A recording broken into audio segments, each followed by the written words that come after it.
Good evening everyone and welcome to another ranked event from RaceRoom. Tonight we have the DTM on Hockenheim with a 2x 45 minutes race.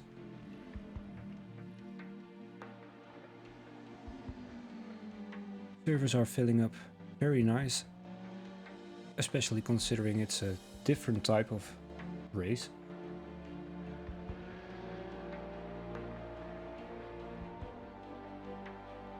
Not as much as last week, but still a decent amount of players.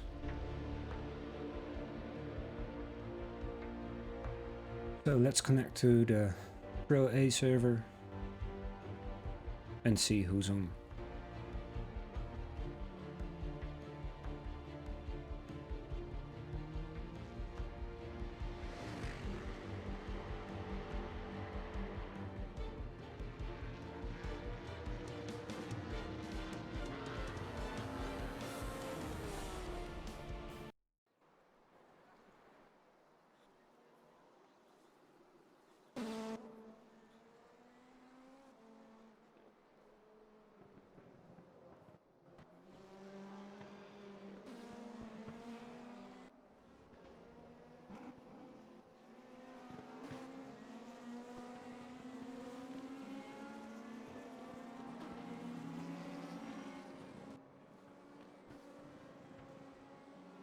Hello Triven99, thank you for the follow and welcome to the stream.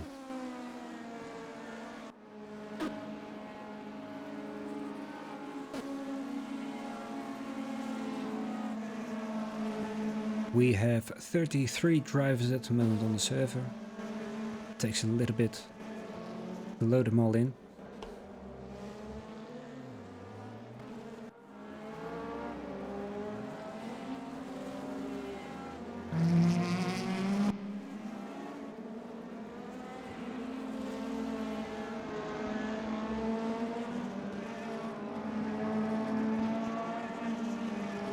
Hi Ilya, thank you for stopping by. Good luck on the race.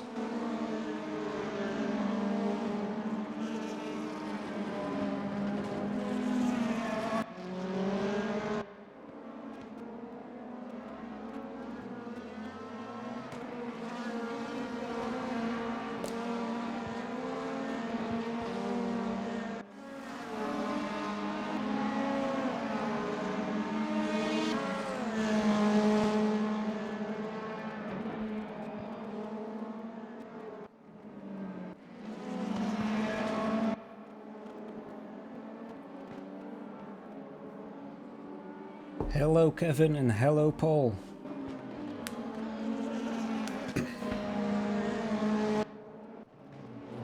Well Ilya, we know what you are able to pull off, so no pressure, but you'll probably win.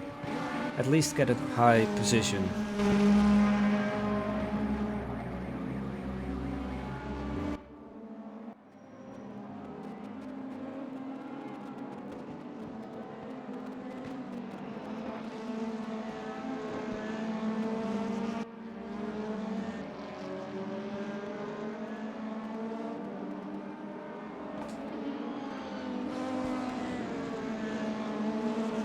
There's still enough time for practice.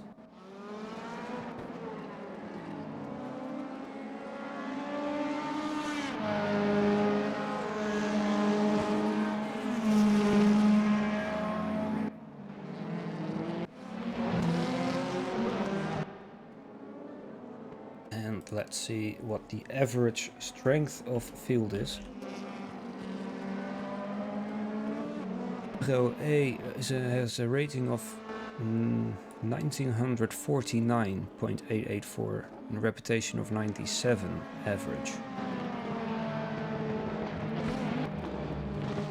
I'd almost dive into the code to see if that's actually correct, because that's extremely high.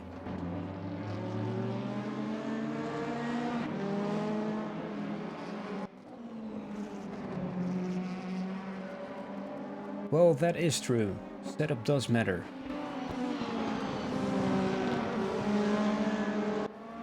Practice times can be a little bit off because everybody can use the DRS.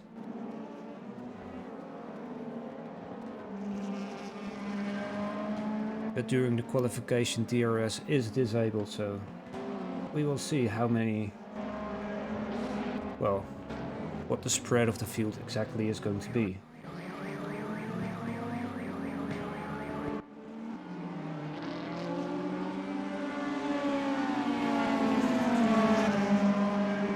Good luck to you too, Ball.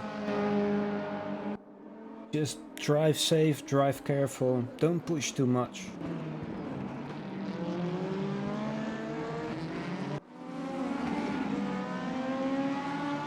And you'll do just fine.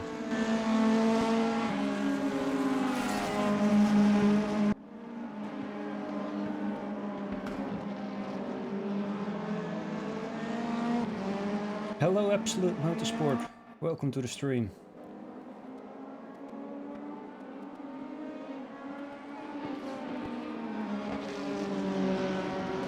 Sometimes pole to P2 was 3 seconds. It would have been better with default setup. Well, yeah, I guess so. Difficult.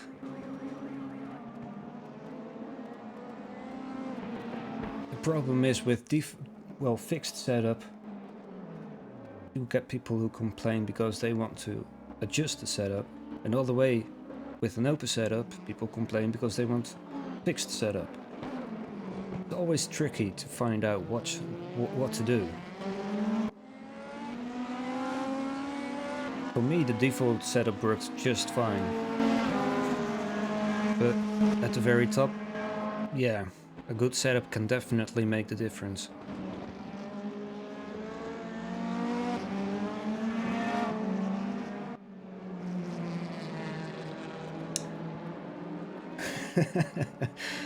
That's pretty impressive, Jay. 65 out of 100 incident points at the end of lap 2. That's pretty impressive.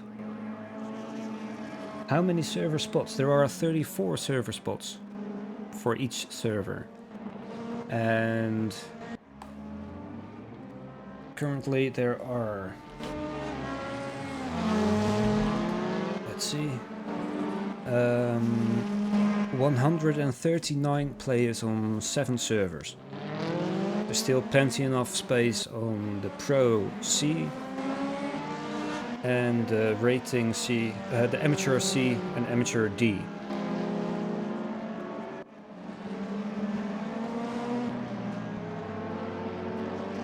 Yes, good luck.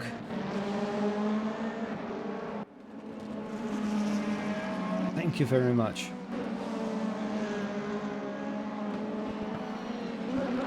I'm sure it will be enough action, especially at the second race when there is a top 10 reverse grid.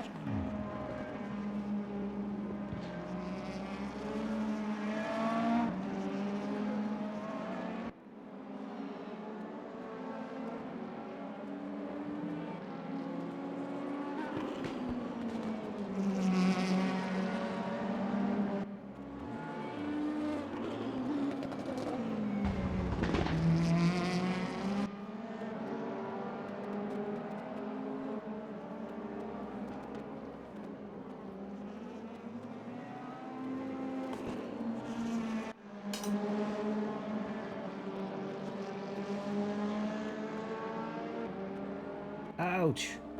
That's not how it's supposed to be.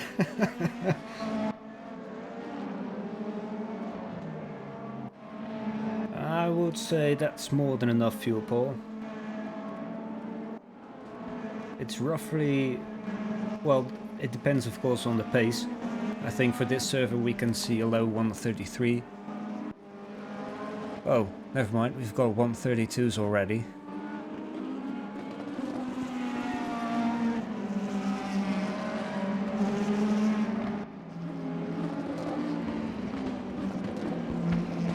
Well, hi Jasper. Thanks for stopping by. And it's not a really big surprise, is it? I mean, the Australian event also saw just 1 or 2 Audis.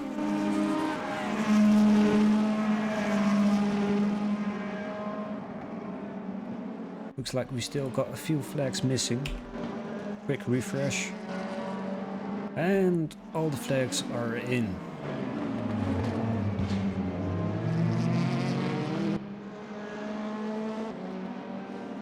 It looks like Dennis Schops is in as well.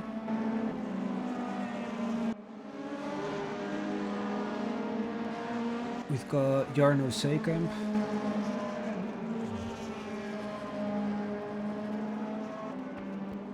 Rokus de Bie. Evgeny Lazarenko. Christian Grotte. Anton Melzer. Ben Makkenberg. Ilya Drovosikov. Quite a few familiar names. Bastian Rey.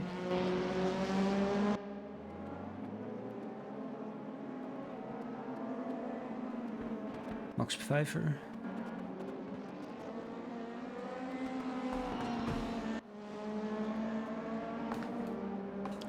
I don't know either. I mean, the 2016 Audi, but it's just very good. I don't really have a preference though.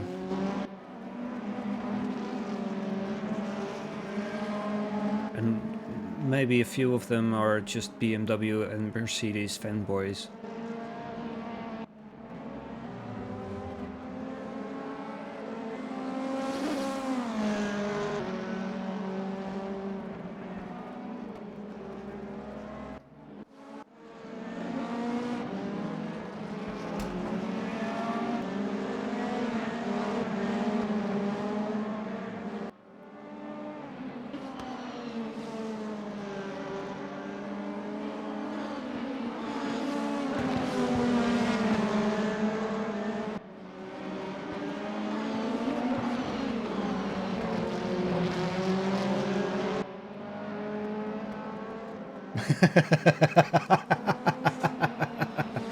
Oh, very nice, very nice. Well, we can't have it all, can we?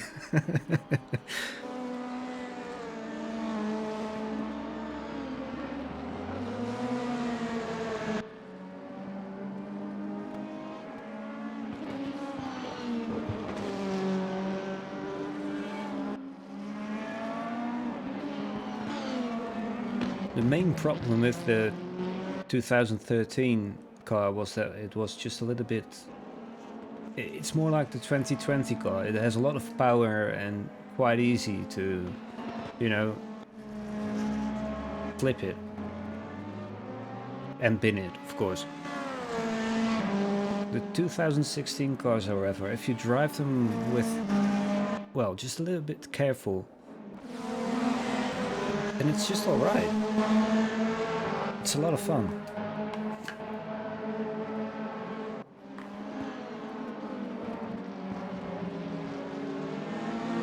But like he previously said on Discord, the 2021 will probably be just, well, GT3.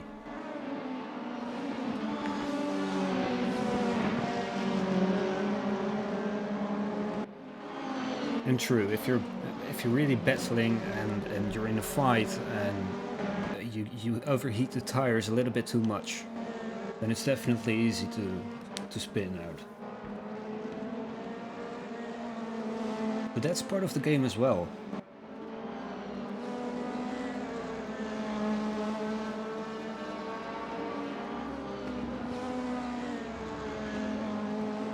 It's not just all about speed and being the fastest, it's the mental part of the race as well.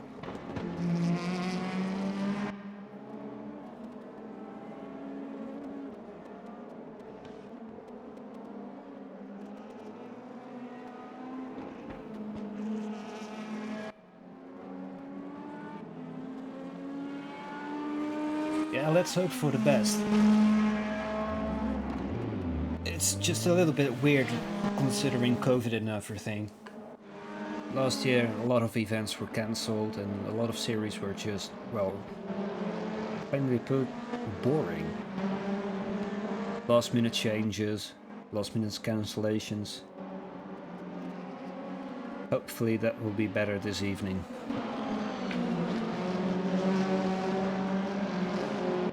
Damien, welcome to the stream.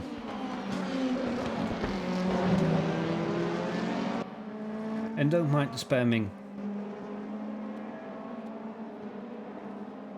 It's not actual spam, it's just chatting. But if you need to program, then, well, it's quite difficult to chat and program at the same time.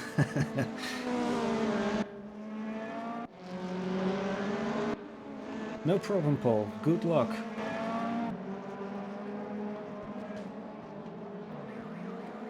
Dennis, welcome to the stream.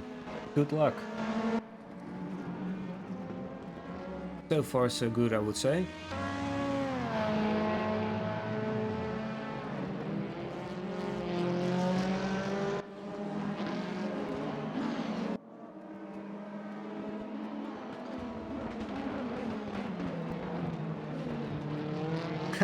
Thank you, Raw, and welcome to the stream.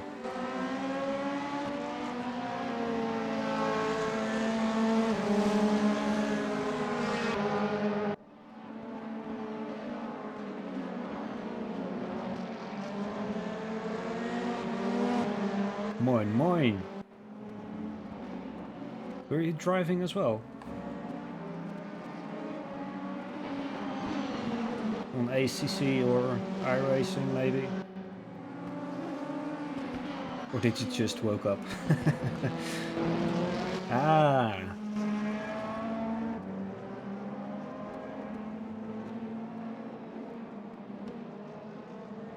Cheat RS? No, no, no, no. It's just a beautiful Audi.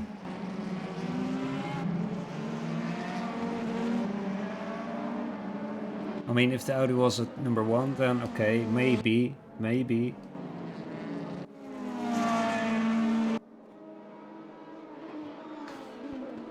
Oh, so you need to render and wait and render and wait and... Okay.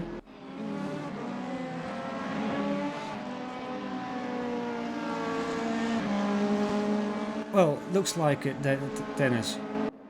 I mean, currently position 4. Right in the middle of a few aliens. So well done. If you can manage to end there at the end of the race, you'll probably get a lot of rating.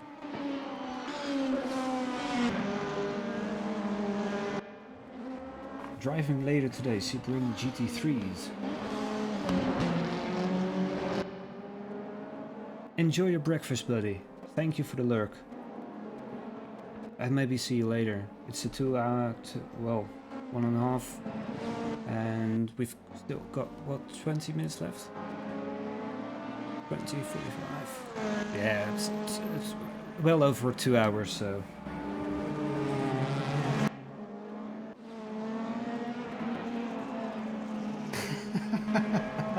Almost back to 2K. Well, I mean, you're still very high.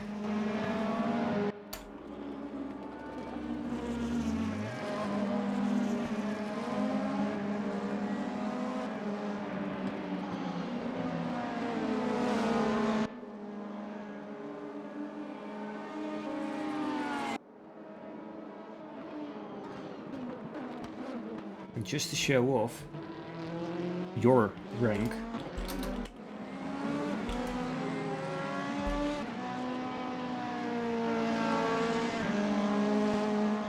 oh, okay. Oh, wait. Yeah, sorry, my bad. Yeah, exactly. It was the wrong haunted one. Holy. 99.3 reputation and a rating of 1992. Well done.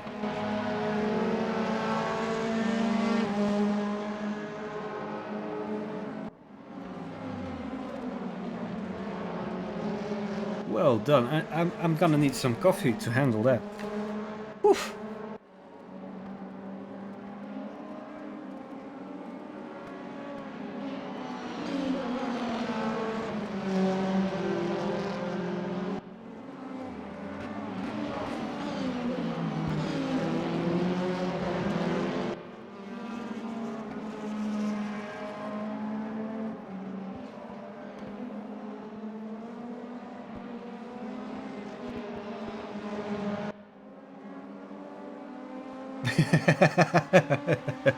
Yeah, yeah. I don't recommend the DCR if you want to, you know, keep your your reputation.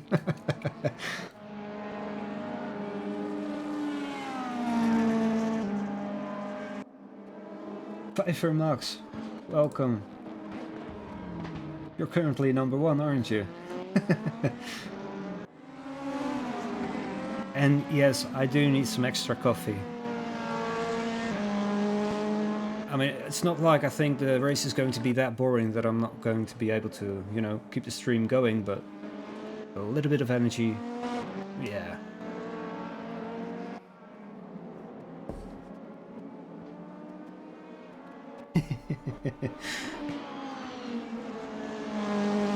Ilya was here earlier as well. He's guessing he won't be able to compete at the top, but I don't know. We've seen him racing earlier and he's fast. I don't want to put pressure on him, but I definitely think he must be in the top, well, at least top 8. Oh, top 3, there we go.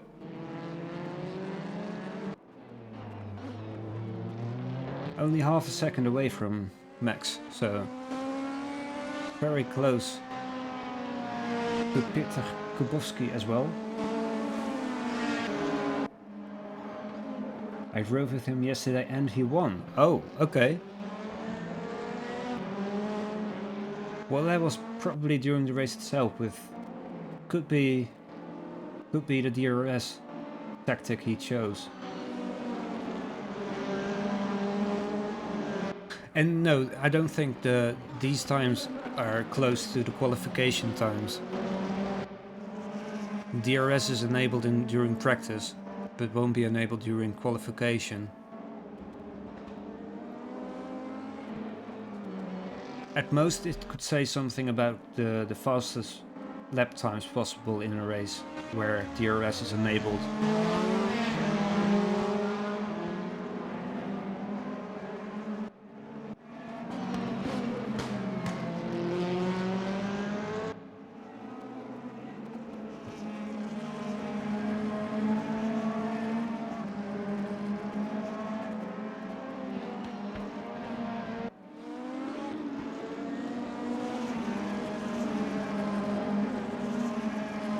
Beltez, welcome.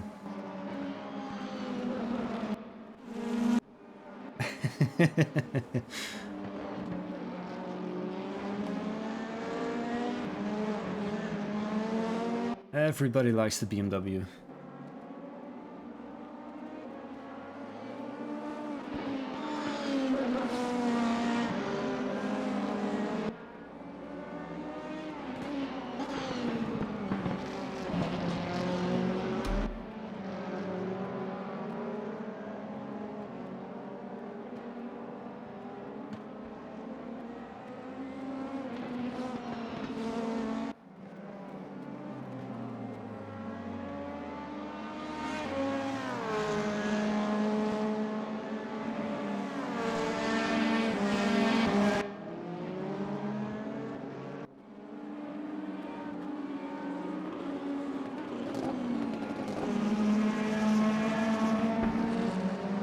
It's kind of funny how many people have the same livery.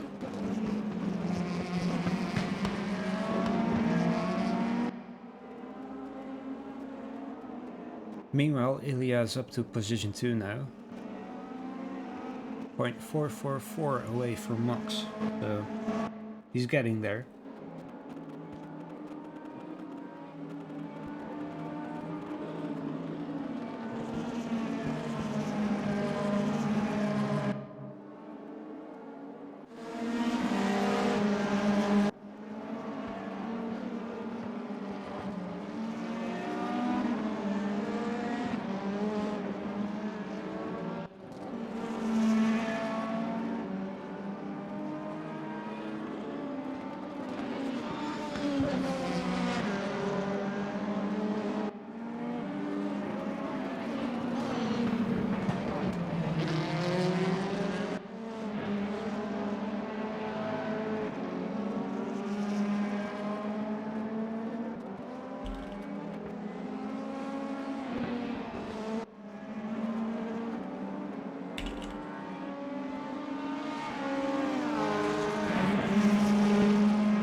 Well, I have to admit, I'm a little bit confused if they're talking about the Beamer or the Mercedes. I mean, it's not like it's an Austrian manufacturer.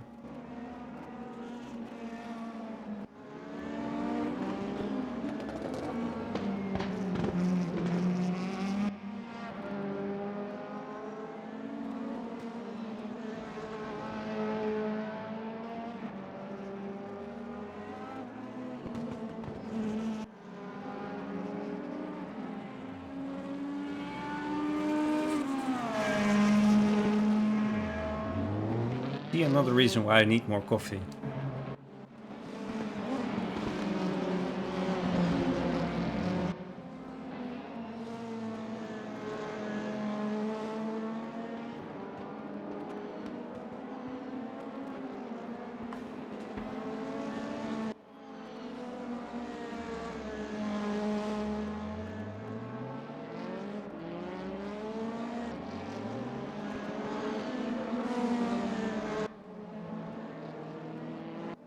We've got roughly 10 minutes left in practice, so I think it's a good time to get myself a cup of coffee, and I'll be right back.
fresh cup of coffee, always good.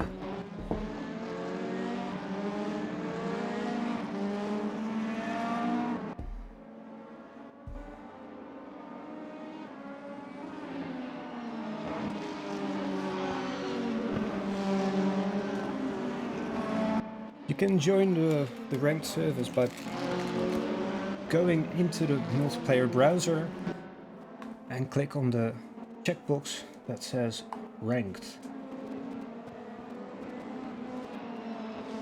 Do note, you need to have paid content. The starter pack is the best way to get it all, at least for the rookies.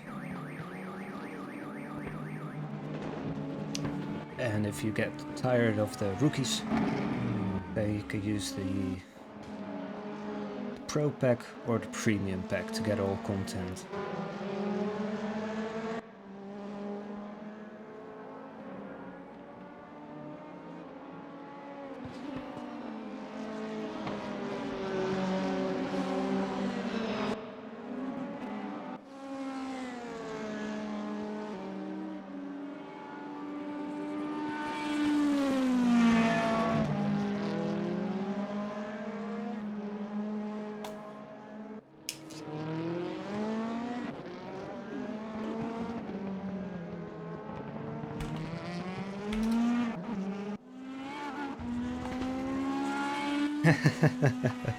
No, I'm just spectating. Good luck, Paul. And enjoy, of course. That's the most important part.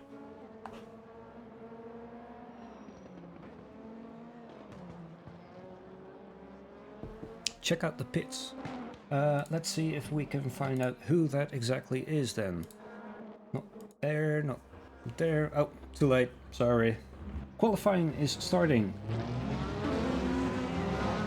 So now we get the actual times in. Let's see who's the fastest today.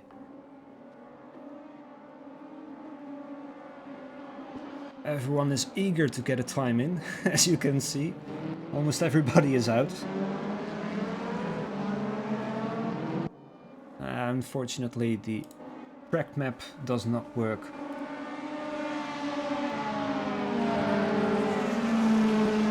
Quite a few players are out though. Especially at the front. Hopefully they leave each other enough room to get a clean lap in, but in the end there's, well, 20 minutes of qualification, so everybody should have enough time to get a lap time in.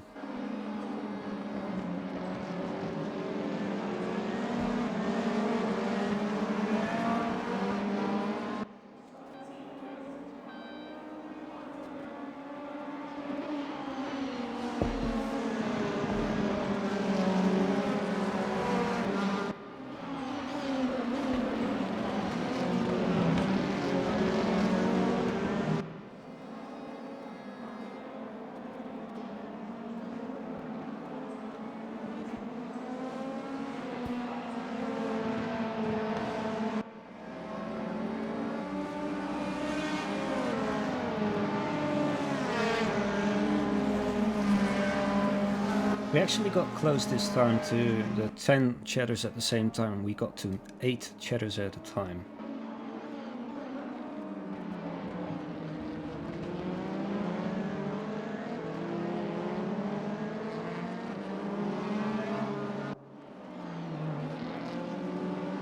So thank you for that, and thank you Absolute Motorsport for the follow.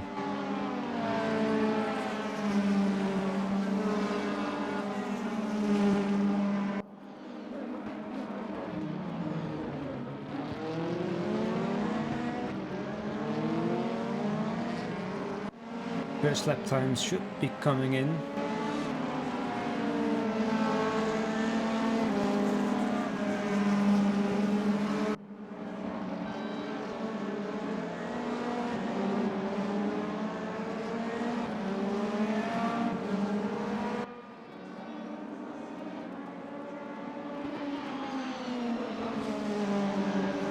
Oh, of course not. The outlap doesn't get counted, duh.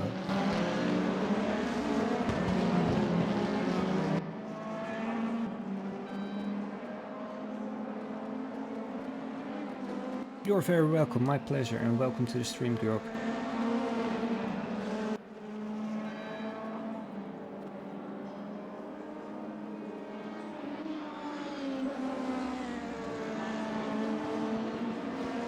Beamer there pinned and went back to the pits. There are the lap times. Starting immediately with a 33.4.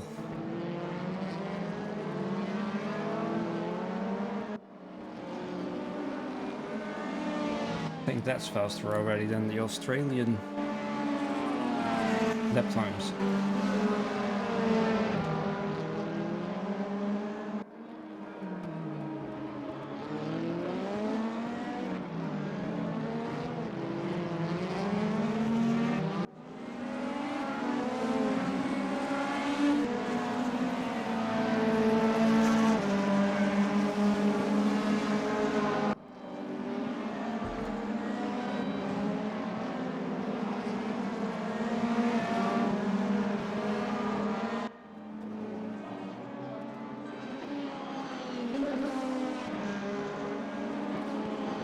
The fastest lap in the race was 1:34.305 by Mr. Akin.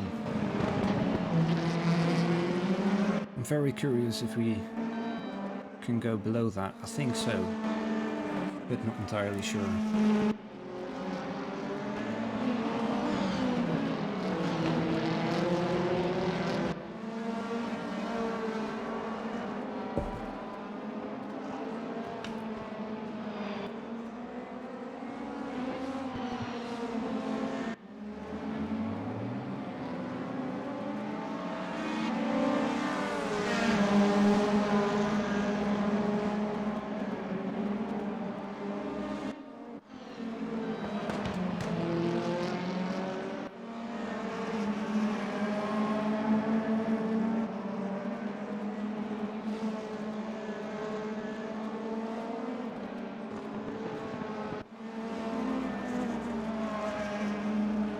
Hope to see you driving next week.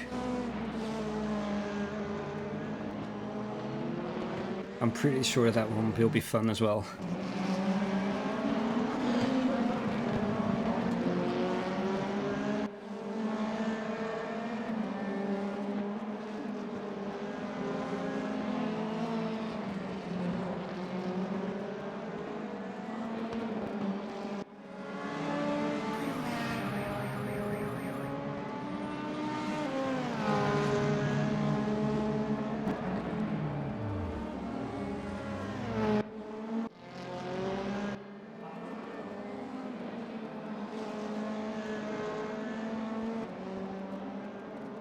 Hello, Toivola gonna win, I can feel it.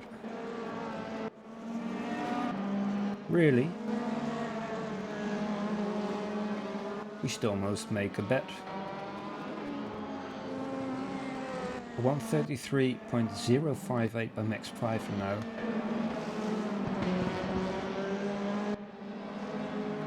It's a lot faster than the times we saw this morning. Well, at least in Australia.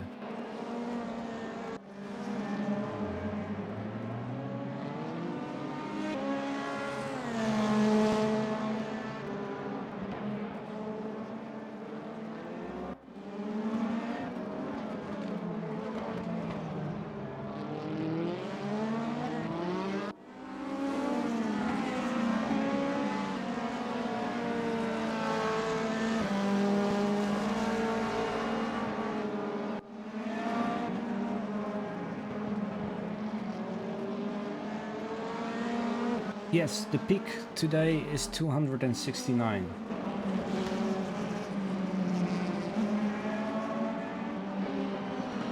It only shows the in this screen. It only shows the if there's a new record. I have it here though. The record on 327. But I will make it so that it shows there as well.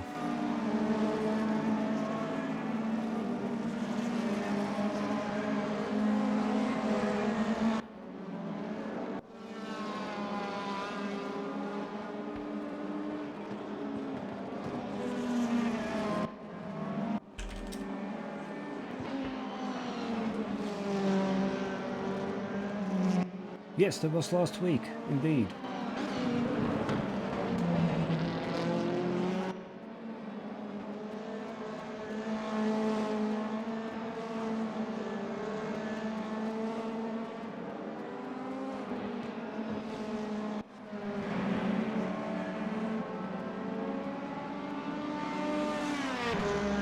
No, last week was 322.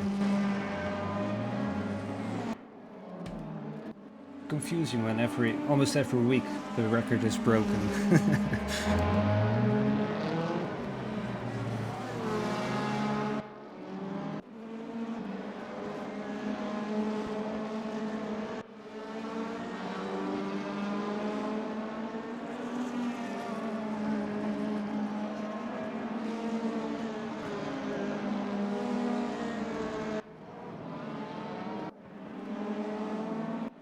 Last week was 322 and the week before that was 327, so they both got very close.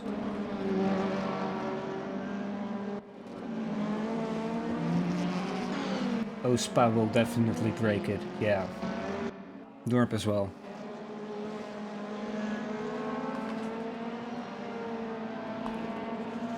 The green hell itself would be a little bit too much, I think. But Nürburgring Spa, yeah.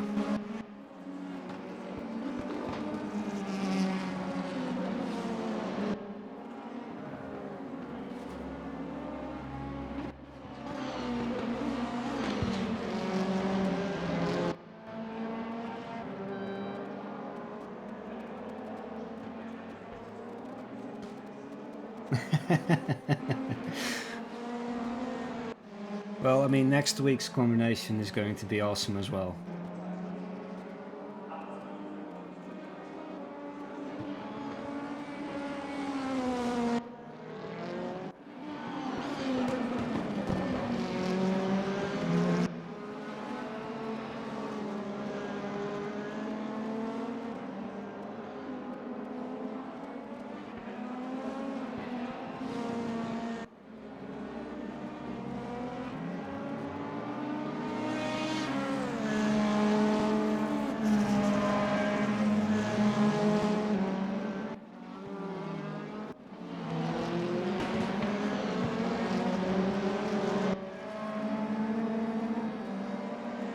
Good evening, Bucko, sorry. And Simon as well.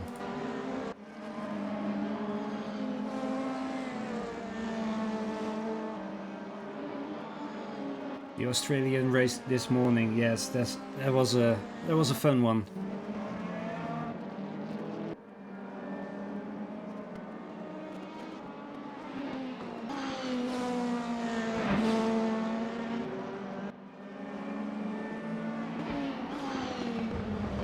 Meanwhile, it looks like everybody has a time in. And it looks like Ilya is getting closer. Position 4 right now. Just a little over 33.156.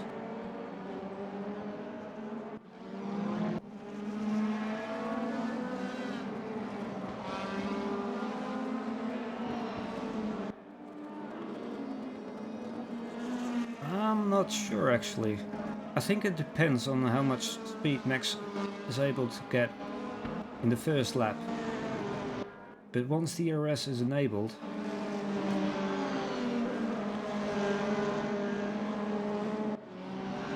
things can change.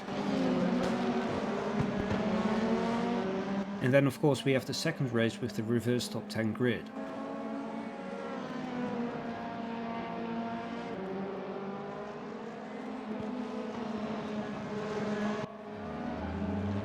Ilya getting closer and closer. Now just under the 33 with a 132.945.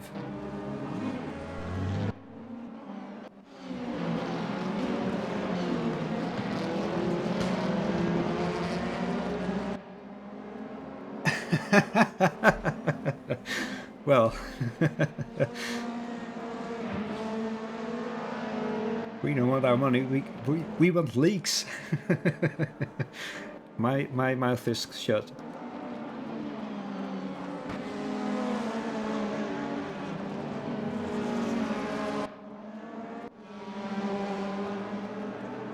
Ah, you're still downloading it.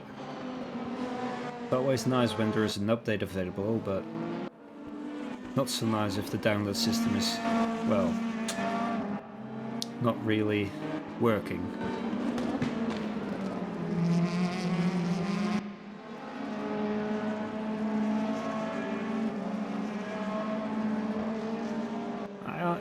I'm not sure. I think you'll, well,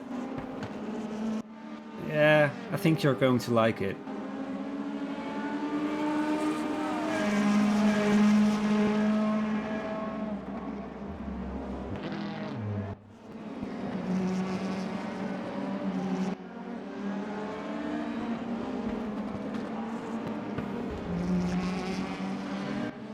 Sorry to hear that, Chaplain 79. Hopefully someone on the Discord is able to help you out.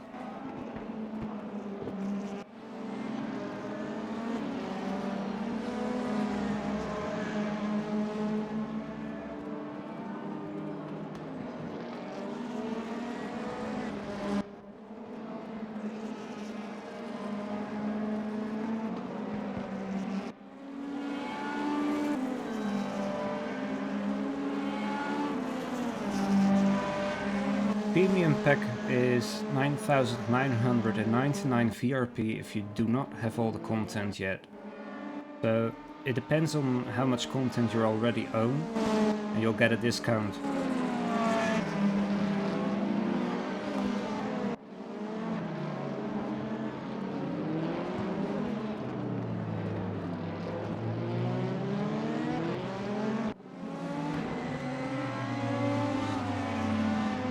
Ooh, peer pressure. Peer pressure here.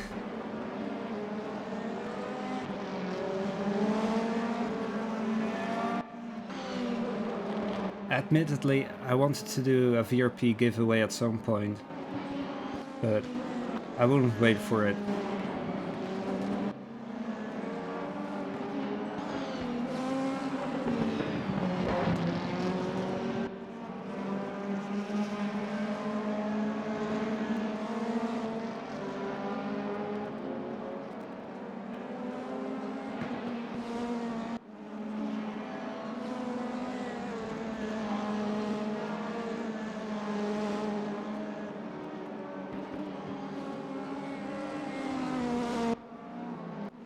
But yes, always get a VRP pack.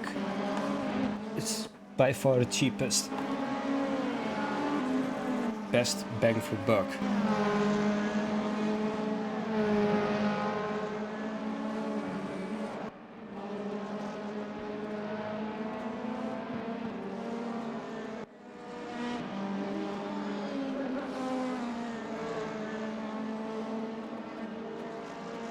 Oh, that one VRP. Well, you could have added it with a little bit of steam. It's probably a few cents anyway. Just trade one card and you'll get a few cents for it. And then you have the missing one VRP.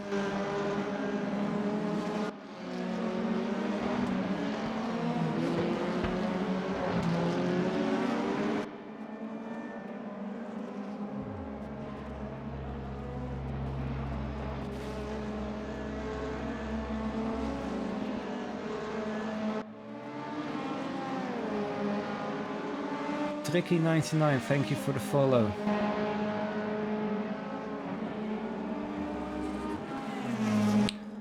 Last few laps in.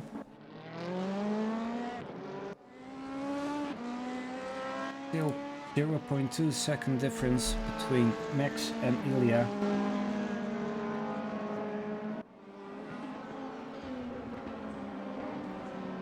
Dennis Schops still in the top 10 at position 7.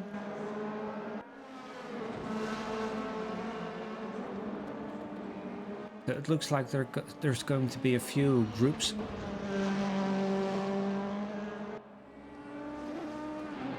It's going to be very tight.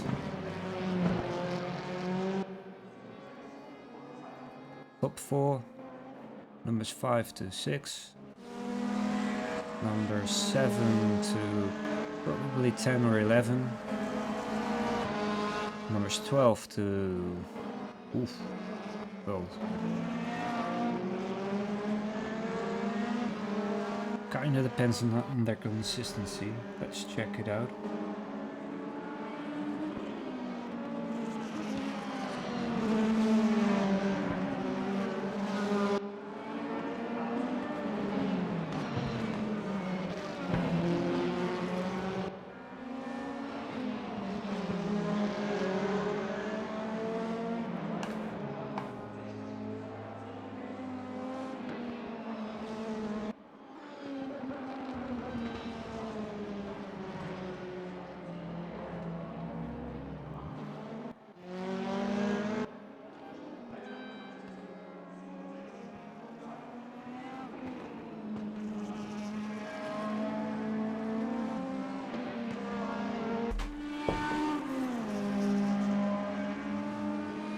There we have the results of the qualification. Max Pfeiffer, number 1. Ilya Drovoskov, a lot higher than you actually thought he would end up. So, well done.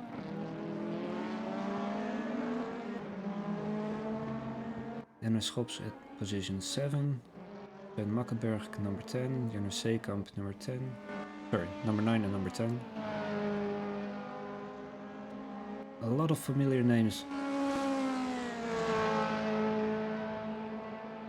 So good luck to everyone. A lot of high ratings. And a high reputation.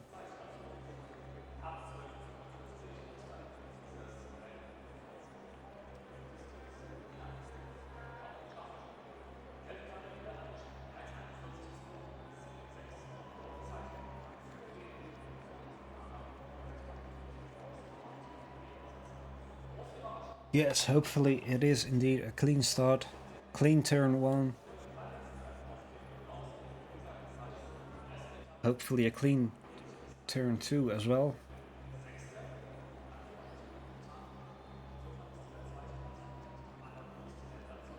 And of course the hairpin at the end of the straight.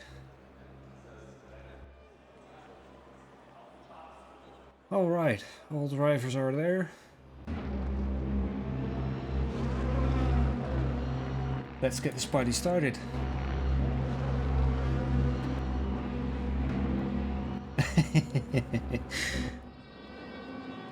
And they're off.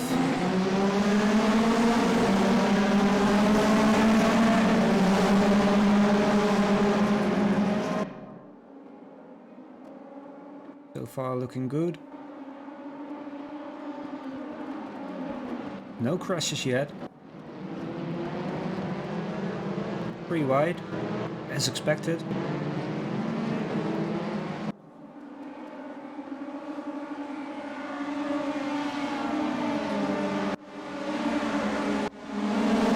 Looks like Daniel Bargke and Christian Grutte were in collision. Dennis Dobber as well.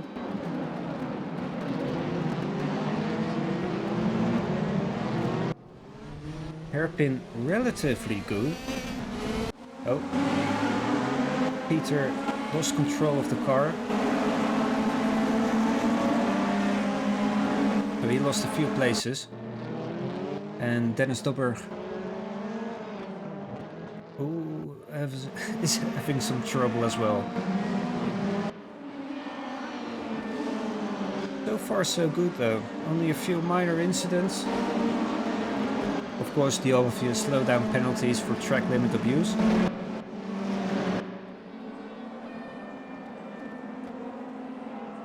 But they're all very close to each other.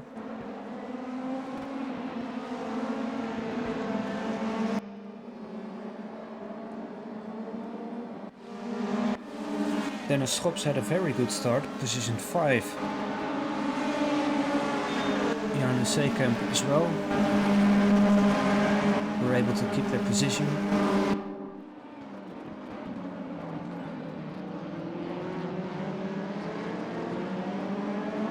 Hugo, thank you for the follow. DRS is enabled now. Looks like Ilya didn't get a lap in. A vetted lap, that is. 46, thank you for the follow as well.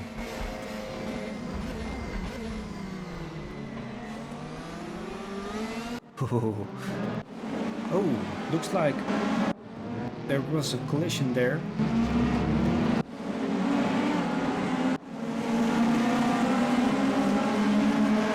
With a few people actually.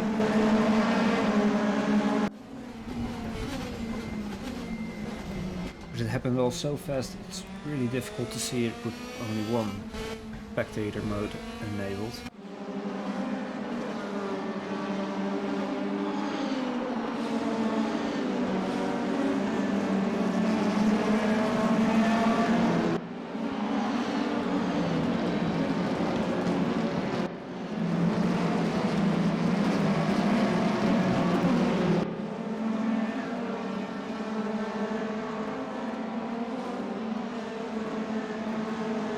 Fastest lap time is now for Max Pfeiffer with a 1:33.882, which is already faster than what the number 1 had in the Australian race. That was a 1:34.305.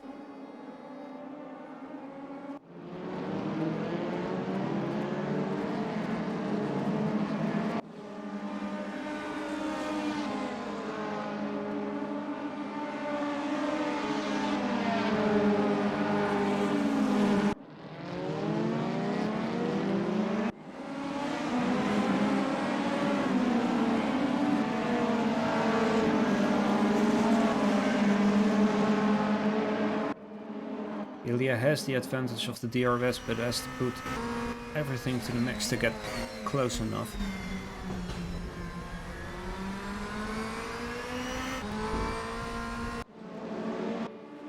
And you can see how easy it is to lose control after the corner.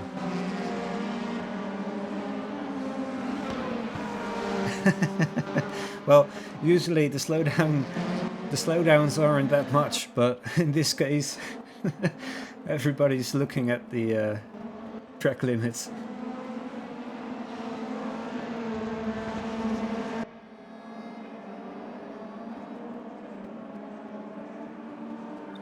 It's a bit more than I expected, actually.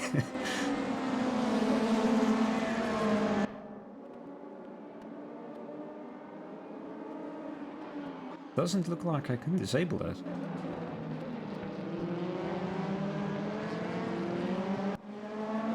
Wait, we can.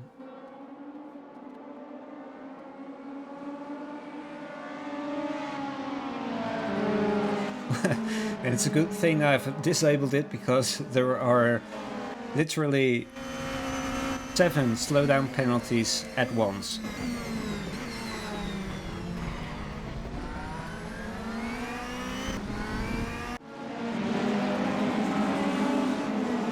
The Spectator Overlay was made by Scout and Mape. It's on the forum in the community workshop. I've done some minor adjustments to it to enable the rating and the reputation, and minor correction here and there. The DRS, for example, was a bit over the top speed, blinking. It's not perfect, but I'm not a front ender, so a bit difficult for me to do.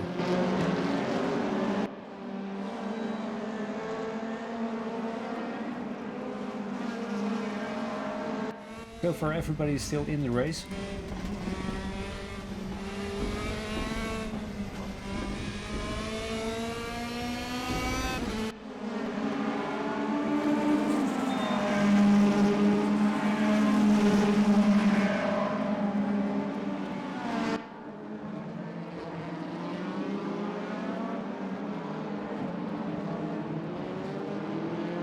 Why does everybody have such a poor livery taste? Where's the red mug and the orange one and the pink one? Yeah, kinda looked like everyone picked the same. But probably, most likely because they know how fast the server will fill up. So if you're going to be picky to what livery you're going to choose, then there's a big chance that your spot is taken.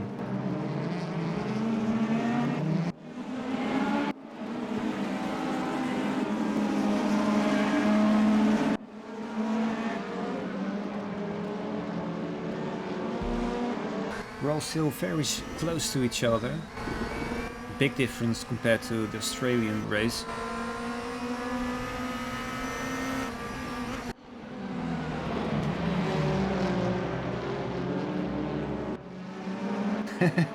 Exactly. Click, click, click and you're in. Looks like that was Jarno Seekamp in a collision with probably Barnabas Toth.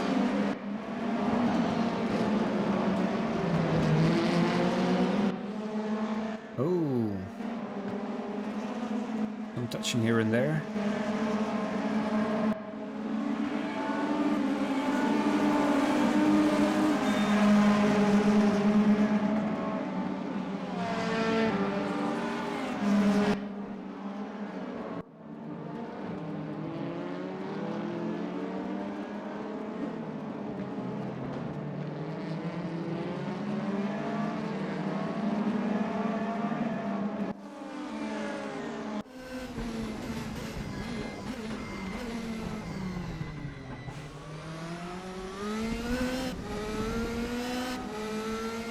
Very tricky to get early on the DRS there, but he managed to keep the car under control, so very nicely done. And it does look like Ilya Drovozikov is not able to keep up with Max Pfeiffer. He still has DRS enabled. And a very nice position too. Oh, we've got a collision there.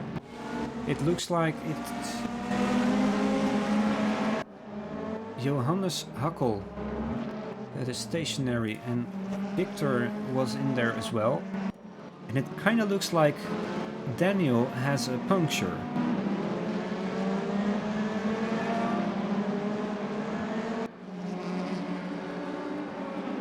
Looking at how wide he's going. Oh, and there, the orange car over there went way wider than. Yeah, Daniel definitely has a puncture, so he'll have to pit early.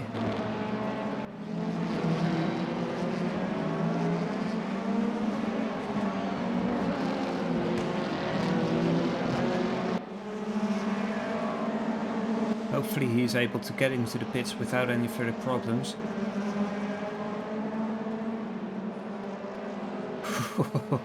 Very wide, but he's in the pits.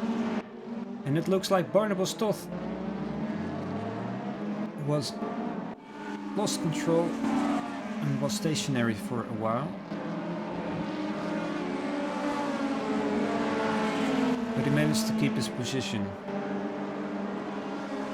He lost a few places, but... Oh, and that's Yevgeny Lazarenko.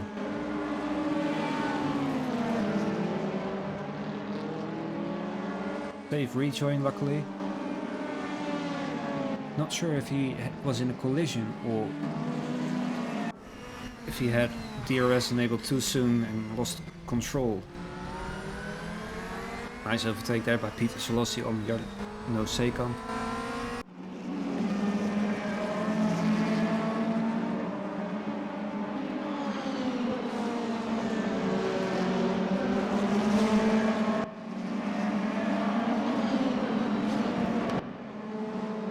Looks like the pit window is open just before. Wait, who had a puncture again? So many incidents already that I can't even see it.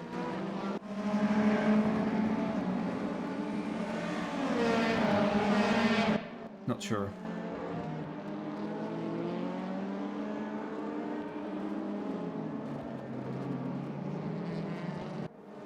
and of course I totally missed what happened in the chat, so let me quickly read up and have an eye crossed on the screen as well, because it's really exciting.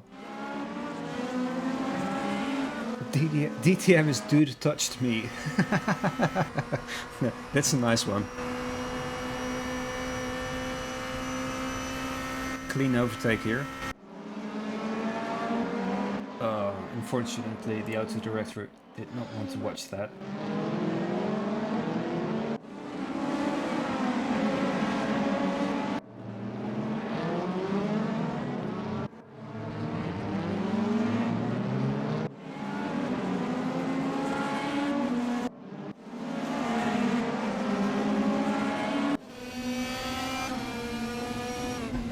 A whole lot of action here.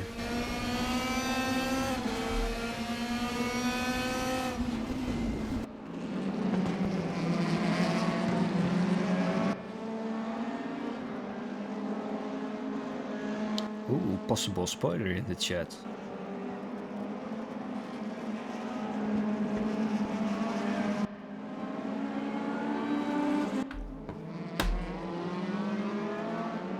WEC is racing in Portimao soon, end of March. That could be a thing.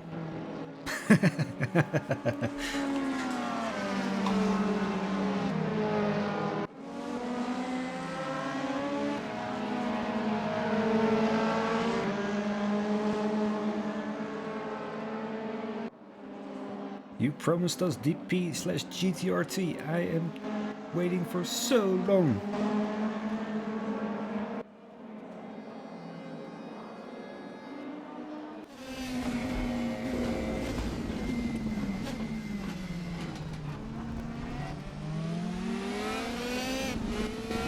You can really see how much power these cars have.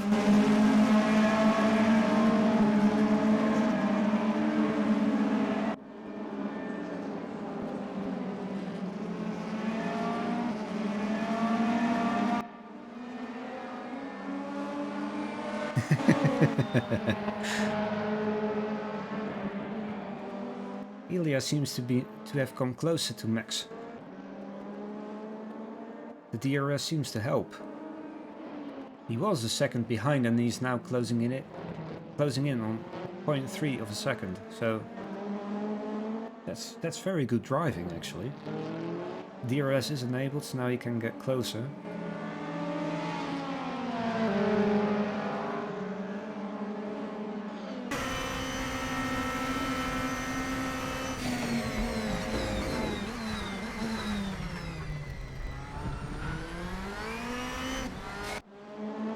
And DRS is activated again. So we might see him overtaking Max now. Side by side.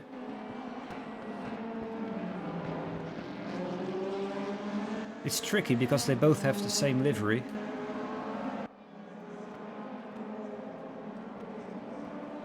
But Ilya is definitely chasing Max around.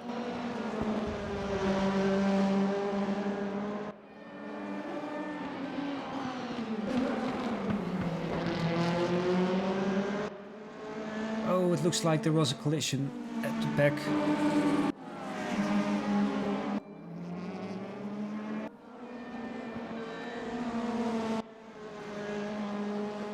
Dennis DeMarco, thank you for the follow.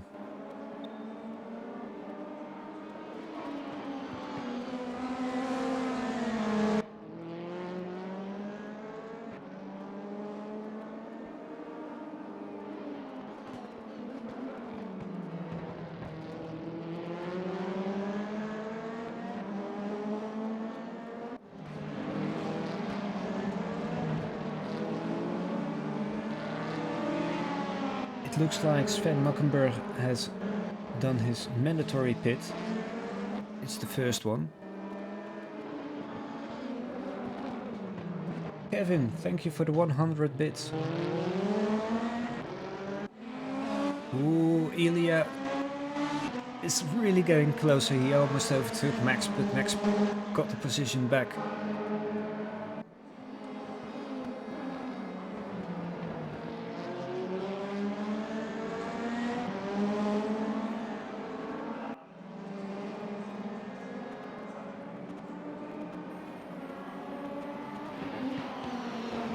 Hey Keems, thank you for the follow and welcome to the stream.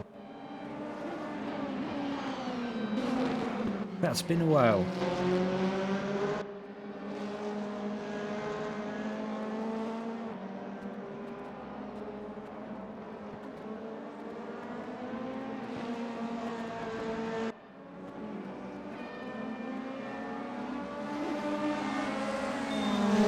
Ilya saved up his DRS until the last minute, last few seconds of the track, so now he has 3 more.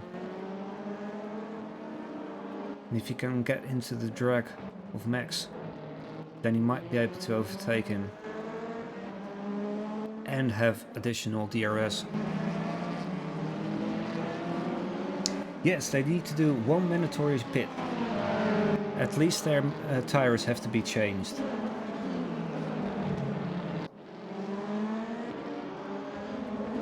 Ooh, some of late braking there.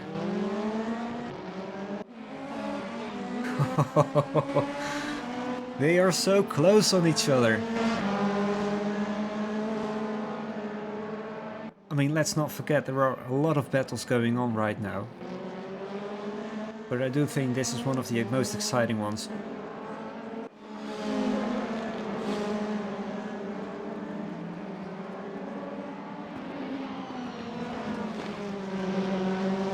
If I'm not mistaken, Ilya now still has 1 DRS activation left.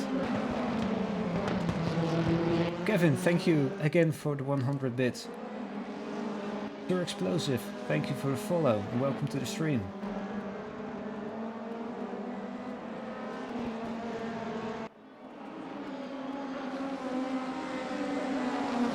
Yes, if they had different liveries, then that would definitely fix. That would definitely make the battle 9 or 10 out of 10.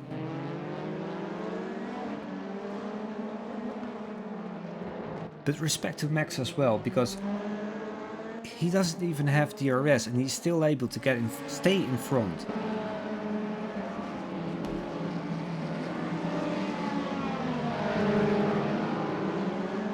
And it looks like we're only 20 minutes in, but that's the...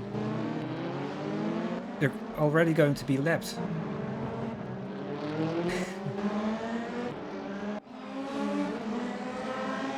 Oh wow, Ilya really is staying close. Kevin, thank you again for the 100 bits.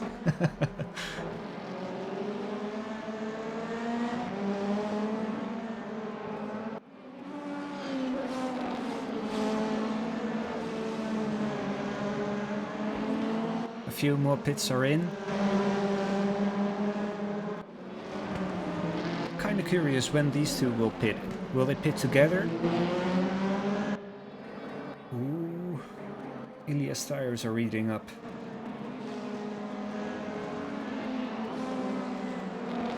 Oh, and a sneaky move there. Max is going for the pit.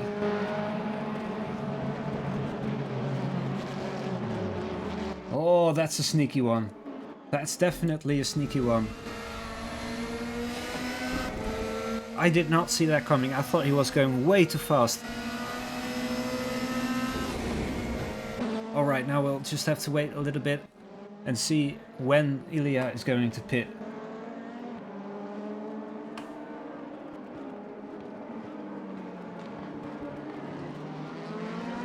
Meanwhile, we let the auto director decide who we're going to watch.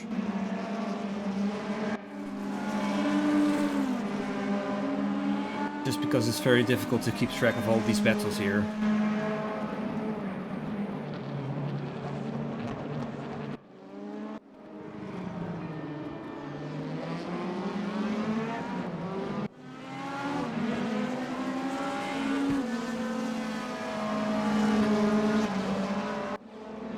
Oh, it looks like Jarno Seekamp lost control again.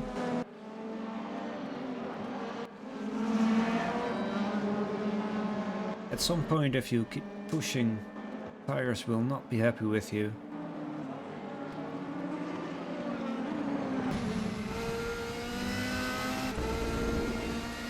Oh, that was Peter. Peter Kubowski went off track. And it looks like Dennis needs to get into the pits as well, because he's got a puncture too. That's the second puncture this race. He's going really wide, trying to avoid any traffic, and manages to get into the pit. Wow.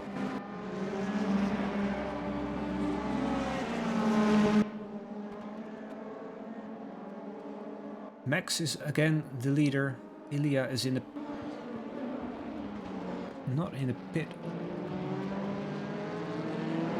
Now it's Ilya who done the fastest lap, a 1:33.466. Previously that was Max Pfeiffer with a 1:33.516.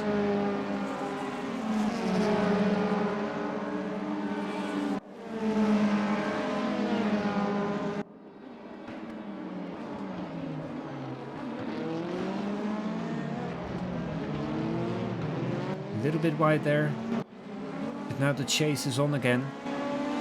Max Pfeiffer had DRS, so now he's able to get away from Ilya even more.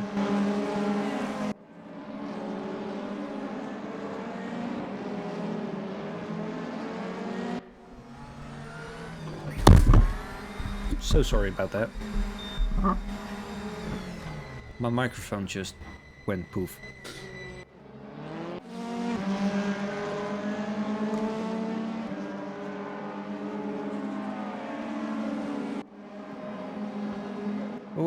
We've got the first drive-through penalty, speeding in the pit lane for Denis Golochkin.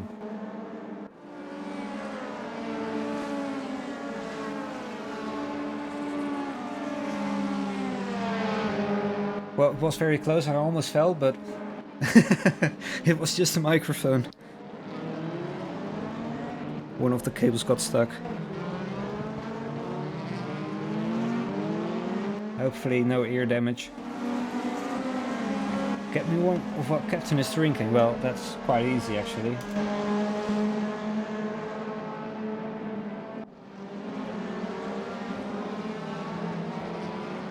That's this one.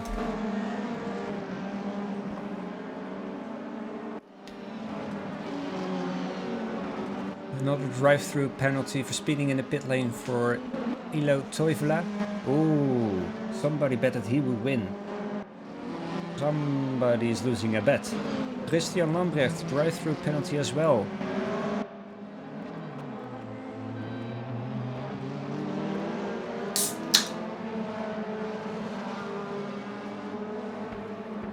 Well done, Bucko. I've been not drinking it for 8 months now.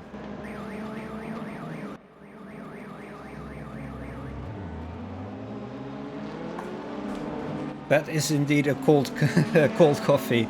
That's cola. If I drink more coffee now, then I will definitely not be able to sleep. Looks like Christian Waltz lost control and was in a collision. Maybe with... Ooh, he keeps spinning. Be careful. Easy on the throttle.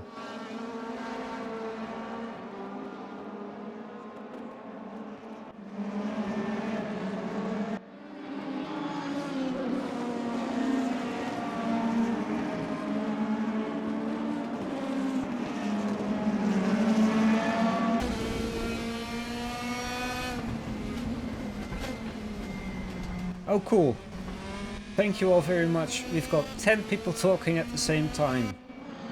That's an achievement that I was looking for. Thank you very much everyone.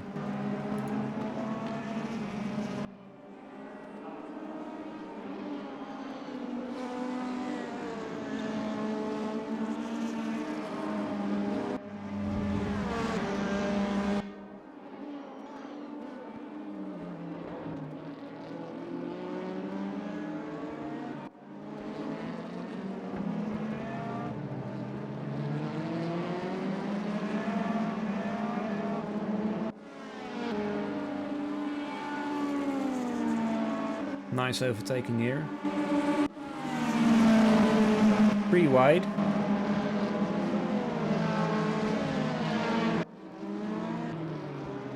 this is going to be a very tricky corner.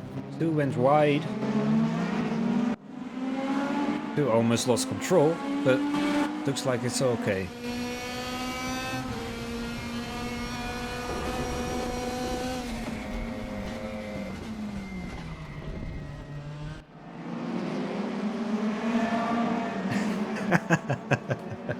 Well, some have a Prime Gaming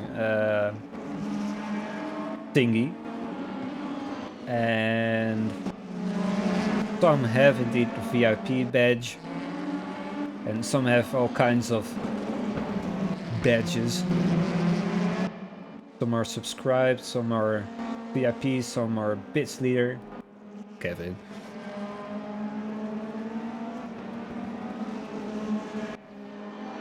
Can we request some stuff for the overlay? Well, you can always feel free. Really? Your partner but haven't used it in ages? Wow. Well, I mean, you are very big on YouTube, of course. Kevin, thank you for the bits.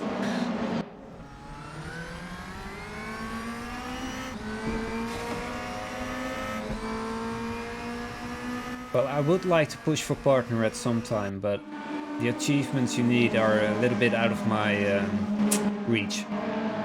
Need an average of 75 viewers, so, you know, that's nearly impossible.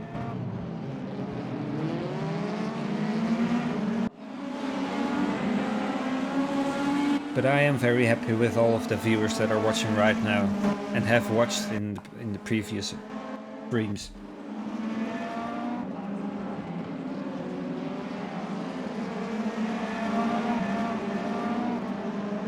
In theory, the relative timing should be enabled, but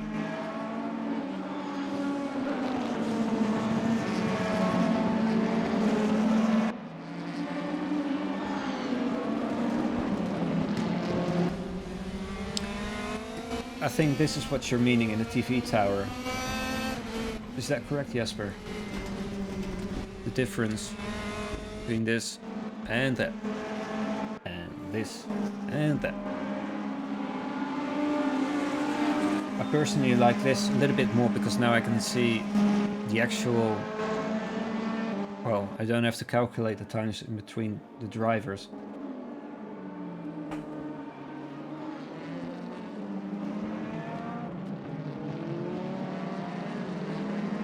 Yep, and it's very good possible that the requirements were easier.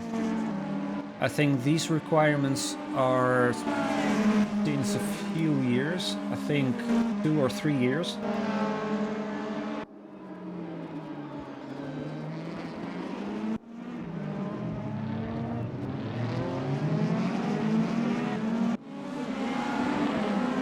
In general, getting 75 viewers and stream on 12 days and at least 25 hours isn't that difficult to get, but purely in RaceRoom, I think that's very difficult, at least for a beginner. I mean, I'm still a very small channel. I've grown significantly in the last month though. Thank you all. But I'm still very small, and getting roughly 25, maybe 30 viewers is at the moment the maximum I can get.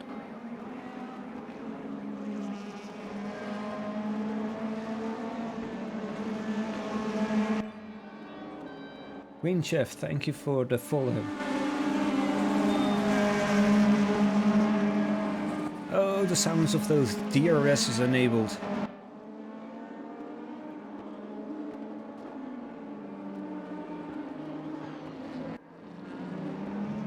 Looks like there was a collision. Daniel Burka went off track.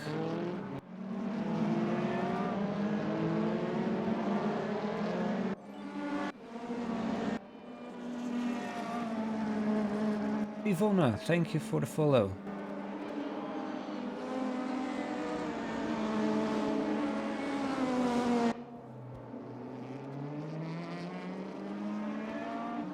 Oh, and I think it was definitely a good idea to disable the slowdown penalty overlay, because the amount of triggers is very, very high.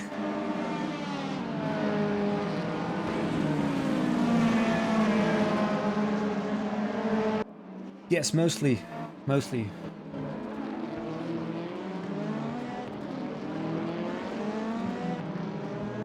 I really sometimes do races as well, but for now the only certain thing is the RaceRoom Ranked Event.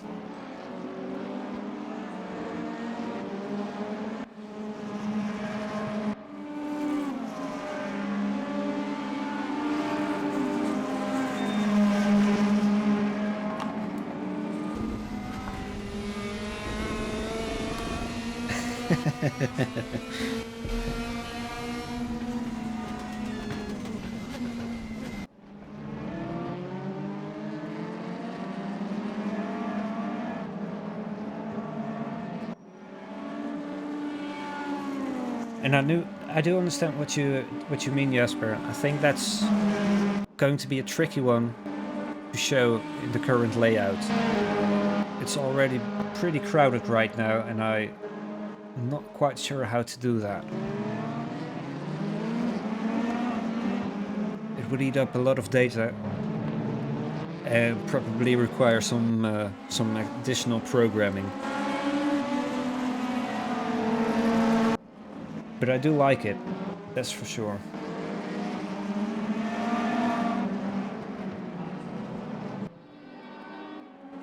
Well, I'm not driving right now because I can't sit in the sim rig for, well, 2-3 hours at a time. I need a few breaks in between. And, well, during the race that's pretty difficult to do. Unless, of course, you make a pit stop every, well, let's say 20 minutes.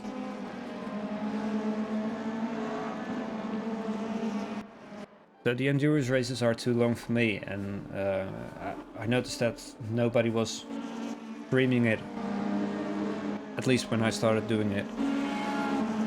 And I figured, why not? Let's give it a shot. And I think Georg was a bit tired today, so hopefully he will be able to drive again next week.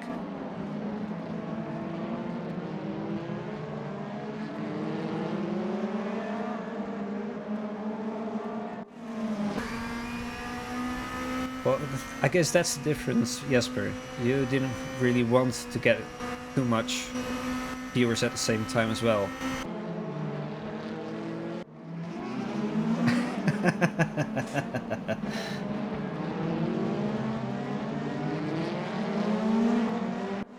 Well, that might be an idea actually, to get the slowdown to show there as well, just like the pit.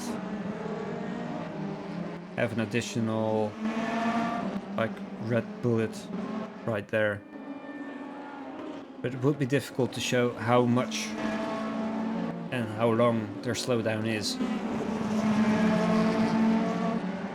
But maybe the background color would be a little bit red-ish or orange. Would look weird with the flags though. Oh, that's a big spin by Carlos Lopez. And that's a quit. Oh, that's a shame.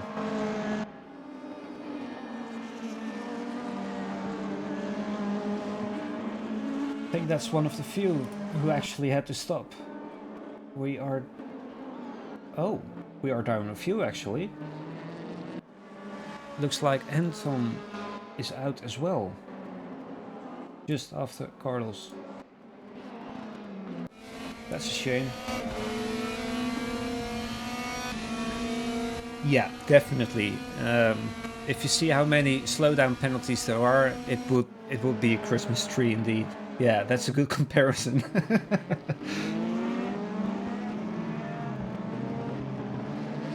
So it needs to be subtle enough to not light it up like a Christmas tree, and yet has to stand out a little bit. So that's a very difficult thing to do.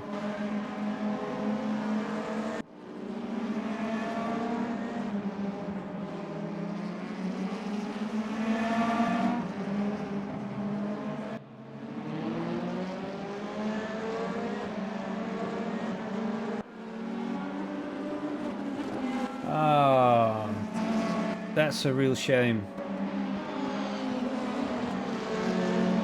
Disqualified because some idiot ran into my back the whole time. That's, I mean, light tapping and drafting, okay, but not doing it too much.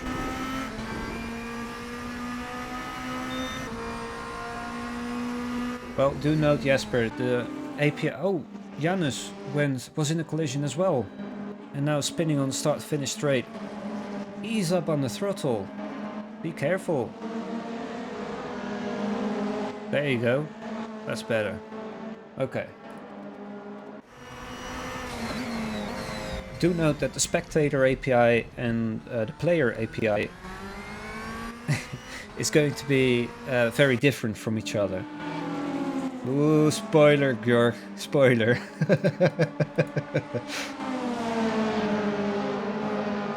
Paul, you're back already.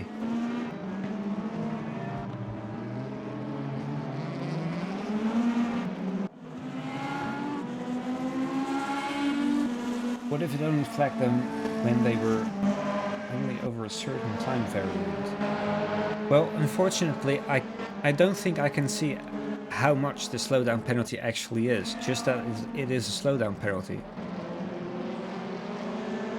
I could ask it on MAPE though, run it by MAPE or Scout.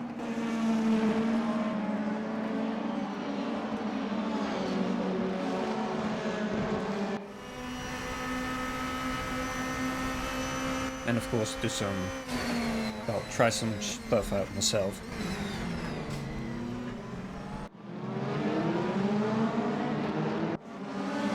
Still a lot of action during the race.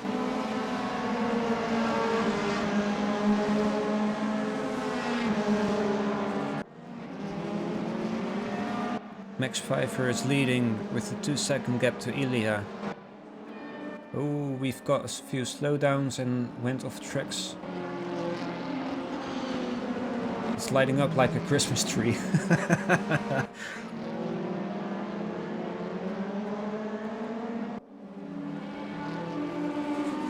Oh, actually Ilya got a slowdown penalty as well now. He's probably pushing it.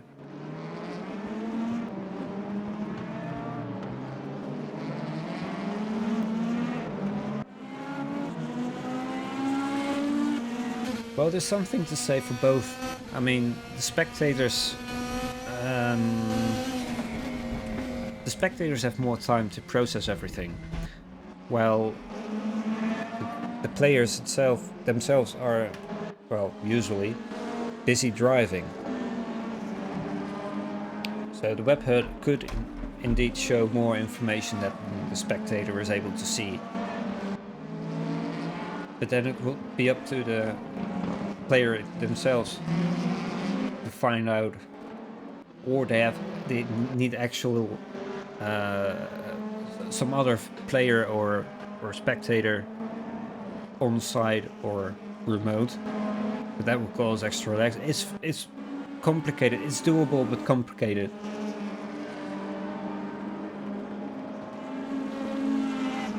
Oh, that's a shame, Paul. You had a spin and got 10 incident points.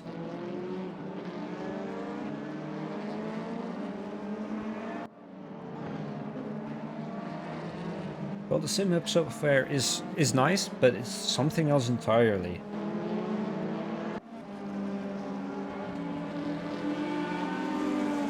Dolly, thank you for the follow.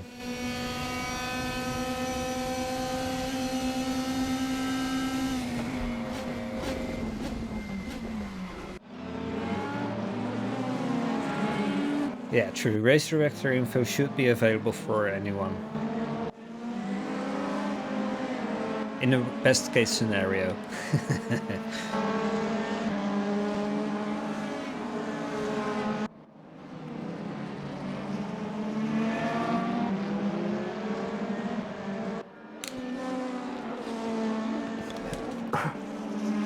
Ooh, that's a sneeze. Just had no space to face the right way as too many cars coming, so no safe time to spin it back. Ah, that's unfortunate, Paul. But at least you didn't cause any more accidents. Ooh, that's going to be very tight there. It looks like Johannes is spinning. Rejoining somewhat safely. He probably didn't want to lose too much time, too much positions.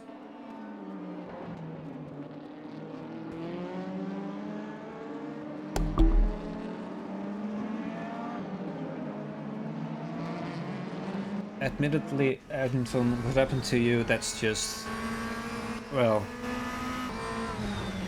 I think the correct word would be sad.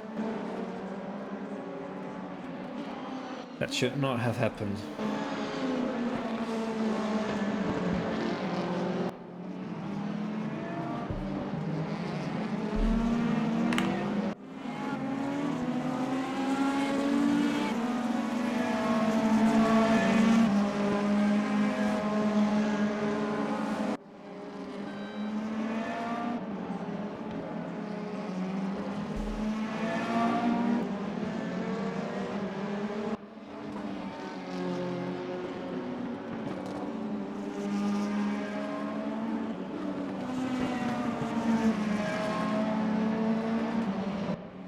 Well, still, I mean, you're driving for the fun, but there's no fun in getting disqualified because someone is bumping you.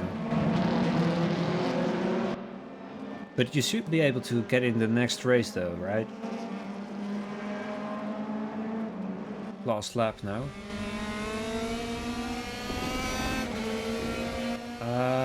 I think so, yeah. I'll quickly check to be sure, but I think you need to wait for both races to finish and then they'll show up at the same time.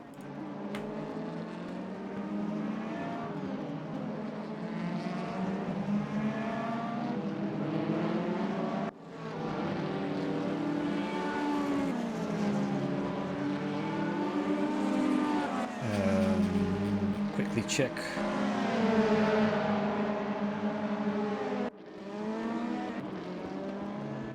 Nice battle here.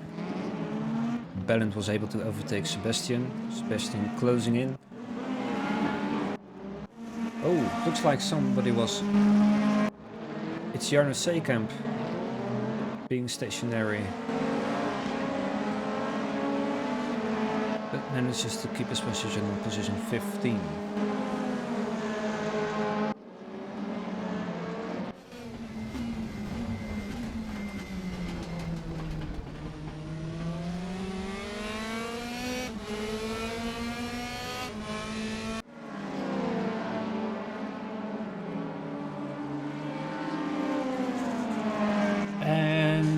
Does look like you need to wait for both races to finish, which kind of makes sense. The server doesn't push mid-race results. Quite a few words, but hope you know what I mean.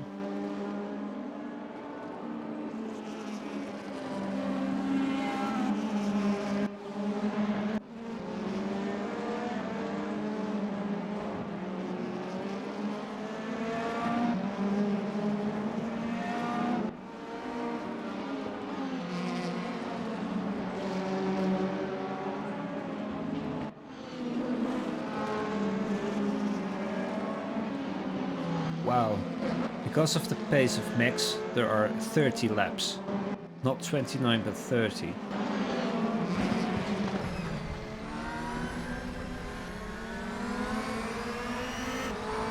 Lost a few battles now.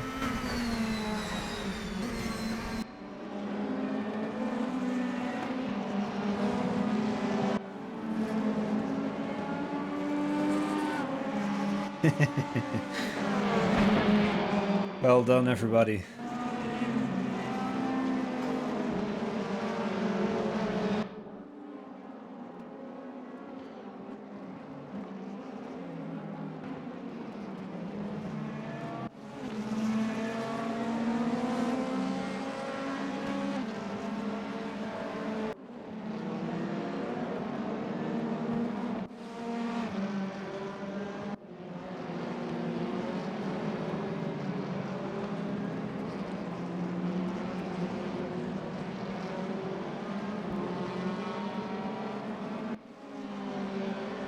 Good luck, Anton, in the second race. Hopefully nobody's going to bump you again, and if they do, just let them pass. It's not worth it. Just let them go in front of you, wait for a mistake. They'll bin it, they'll grind it somewhere, and then you'll get back your position.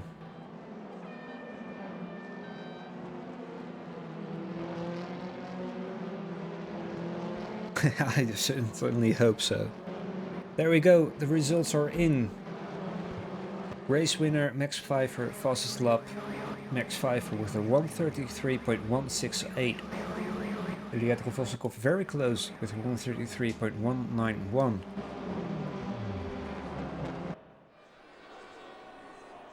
Well done, everybody.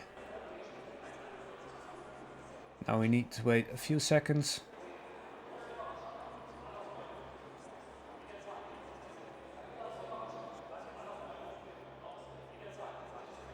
Until the next race starts. Now remember, the top 10 is reversed. So this time turn 1 could be a little bit tricky, because everybody wants to get, well, there in first. Paul, you good luck as well.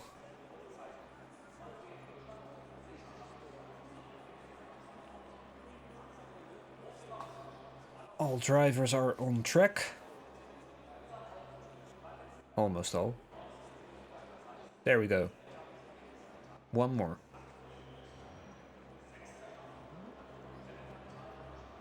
Okay.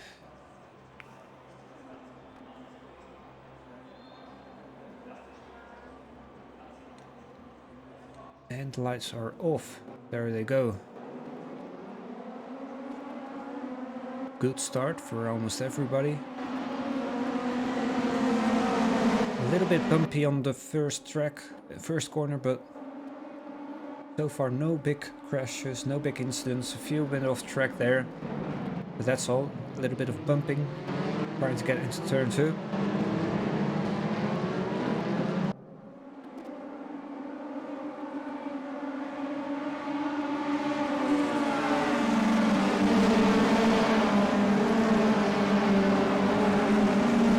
Here comes the trickiest part, the hairpin.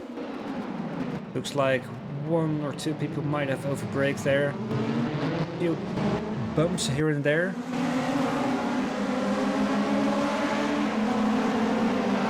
So far everybody's still driving.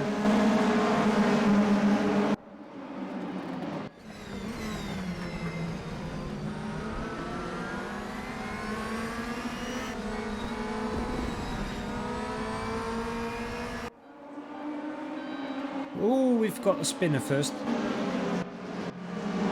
That is Peter Solossi, stationary and very unsafely rejoining there. Almost crashing into 3 different cars.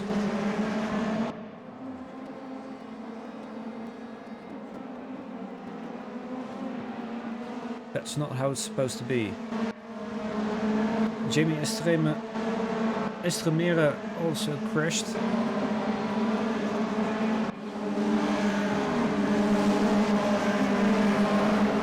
Making his way up to position 6 now from position 10. 9, I think.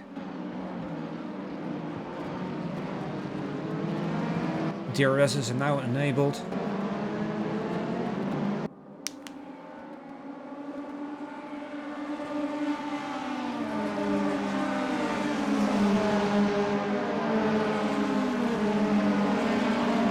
Both have DRS enabled now. They braking, trying to get the best exit. Some minor touching here and there.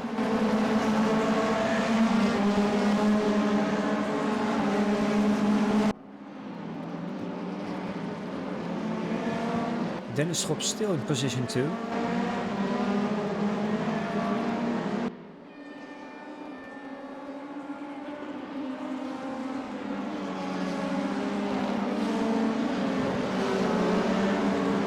Was in position 6 last race, so very well done. Nicely done.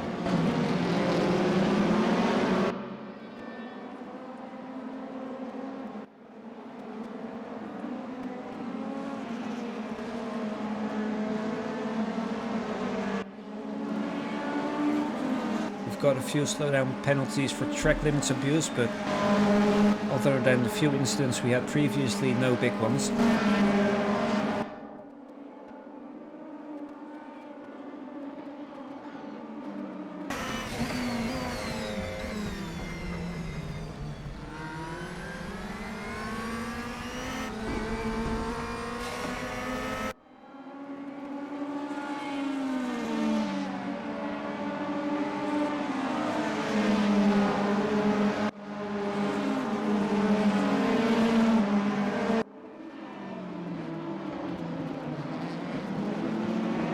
Ooh, that was a bump.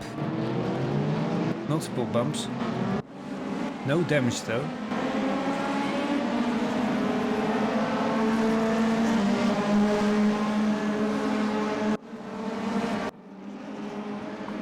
Definitely a close pack for position 3 to 9.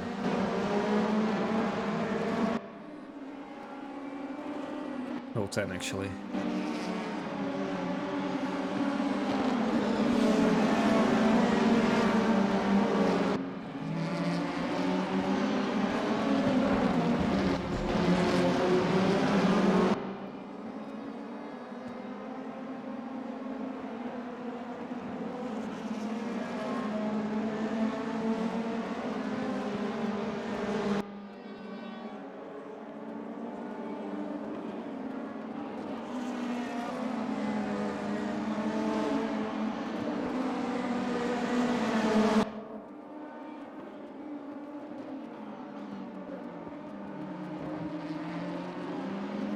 Ilya now in position 4, 5.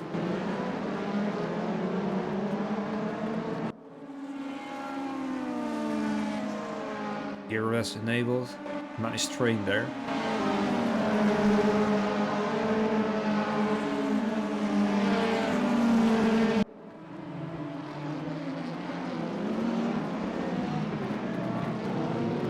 Very close. Minor tap. I think that's Boris.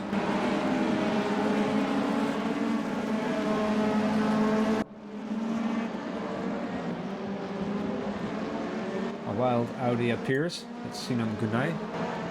Gunay.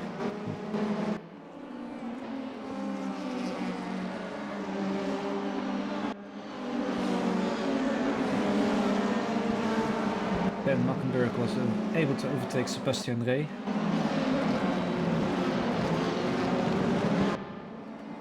Ilya getting closer to Tristan. Oh, very nice pass there.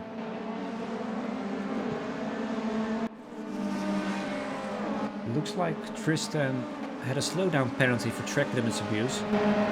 Patrick Coors went off track as well.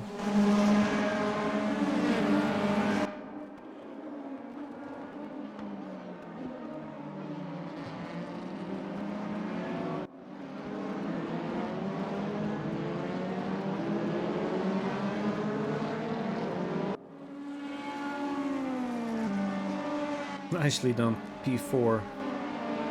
Max Pfeiffer on position 3. Dennis Schops on position 2.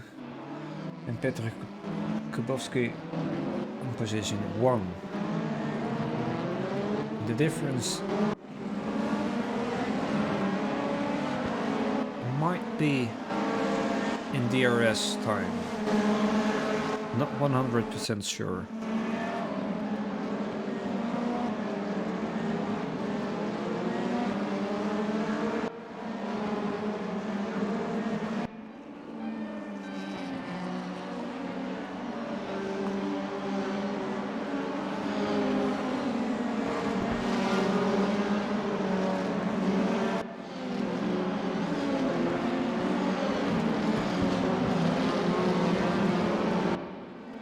Was quite the action in the first 8 minutes.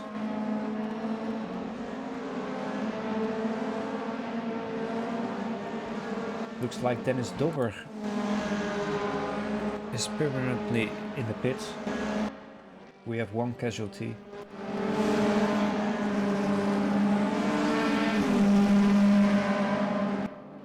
Oh, those those noises.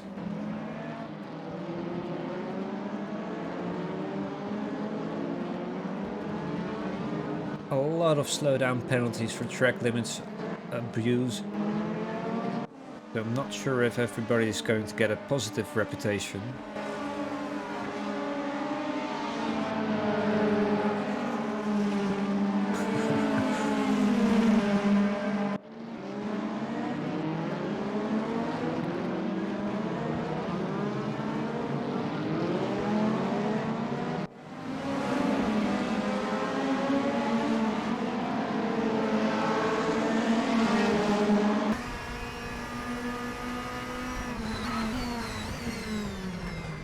Nice overtake there from Tristan on Sven.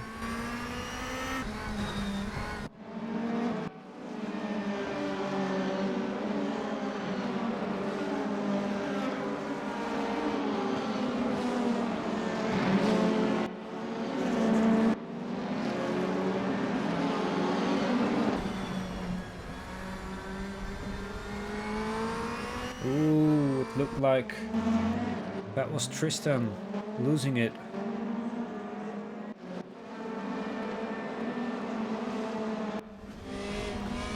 Got a first pit.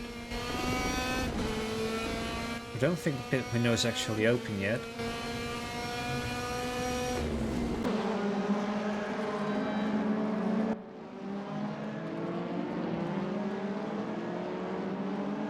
And I think that is Tristan. No? Yes, Tristan Lambrecht.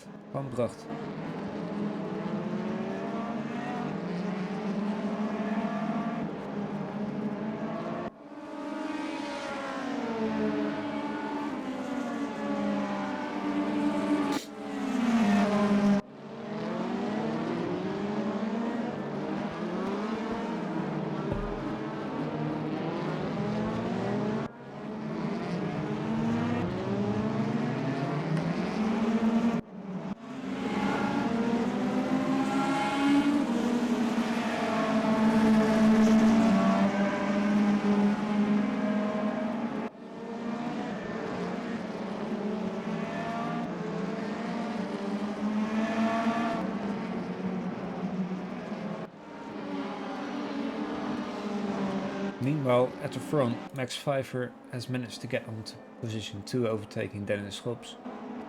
And now it's Ilya Drovoskov behind Dennis Schops.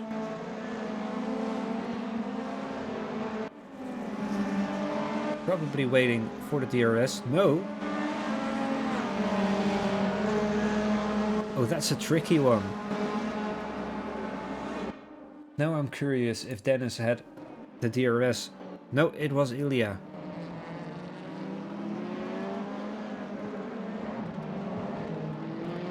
That probably means Dennis does not have the DRS.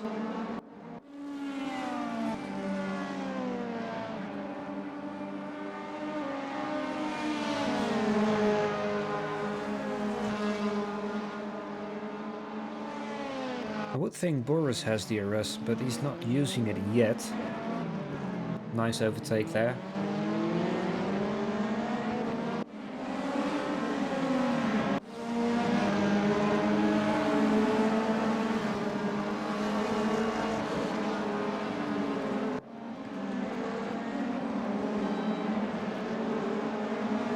Kinda looks like they're not using the DRS, or they didn't get it.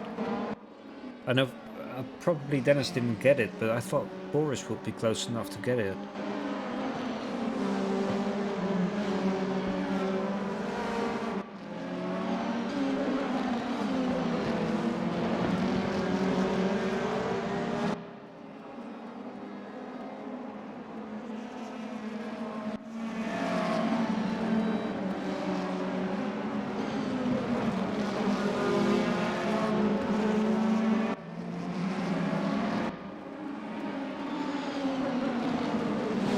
Very tight pack here as well. Oh, looks like Ivan Zek or Boris.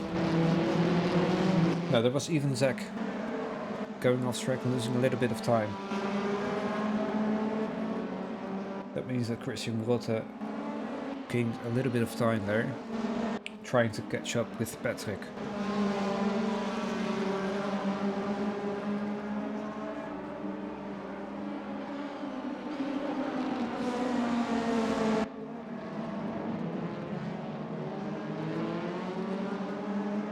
Patrick now does have a slowdown penalty.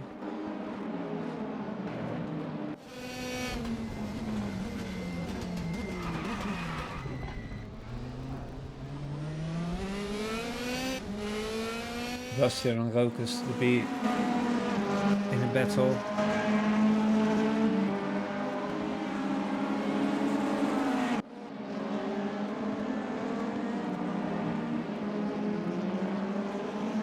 Looks like we've got our first puncture of the race. Balins Bosley. Ooh, that might be very tricky to get out.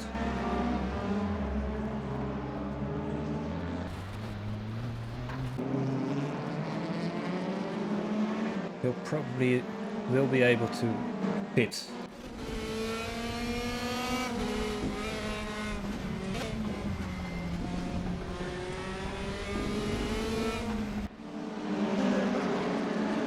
Oh, big incident there.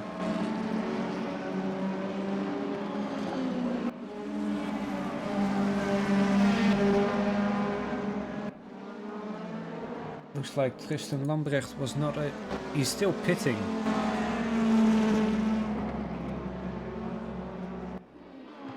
Max Pfeiffer and Petr Kubowski. Max takes the lead. Max has the DRS. So he's trying to get away now.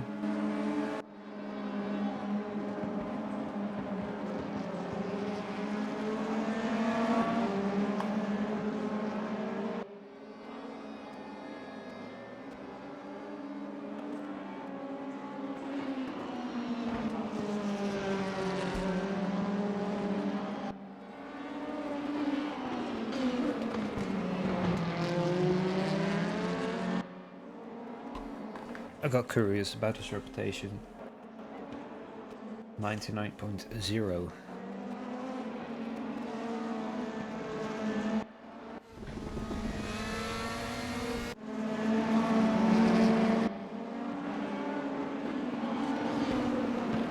Focus to be and Sebastian Rey still in the fight.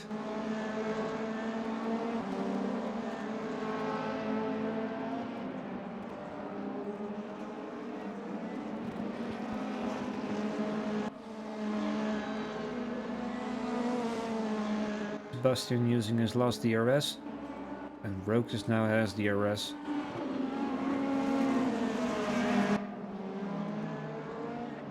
And he enabled it.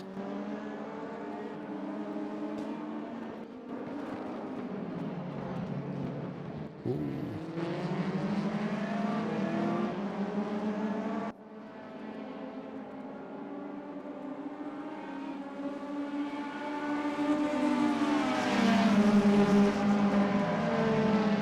He is able to overtake Sebastian, but the corner decides it all. Little bumping here and there, and Sebastian got out first.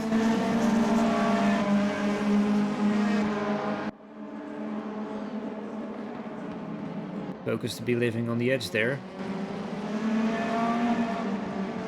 Very tricky spot to enable the DRS, but he is very close to Sebastian now. Now has the inner corner, so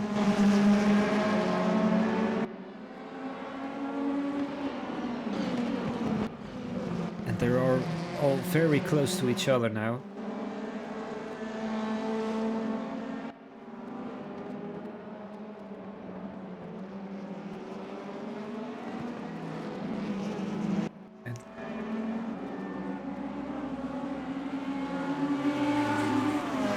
Focus to be is going for the pit.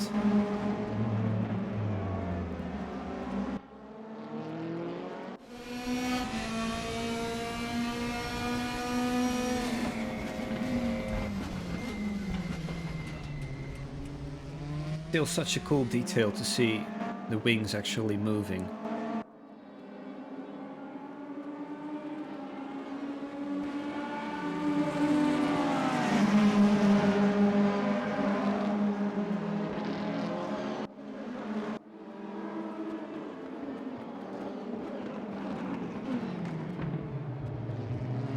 side by side through the corner.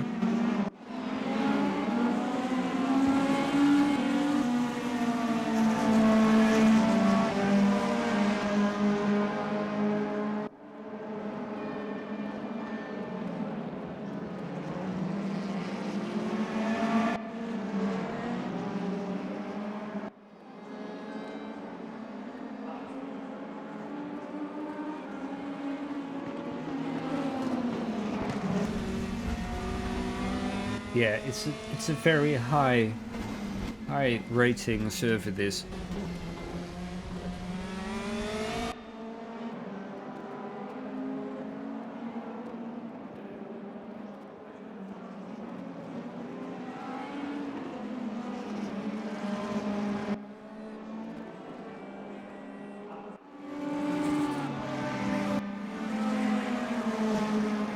We've got Max and Ilya in the top 10, then Dennis Schops at position 27, Peter Kabowski at number 43, Tristan Lambrecht number 44, Viktor Zaporozets number 49, Daniel Borka 59, Barnabas Toth 65, Sven Mackenberg 67, Ivan Zek 79 and Peter Solossi 85.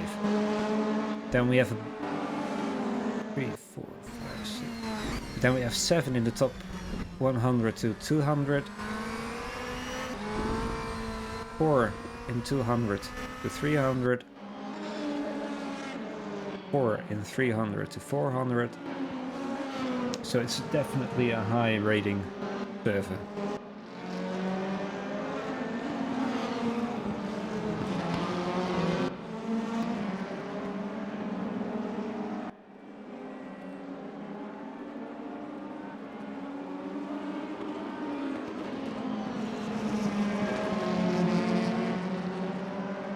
I'm actually listed in the server as well because I'm a spectator, and I'm far at the bottom.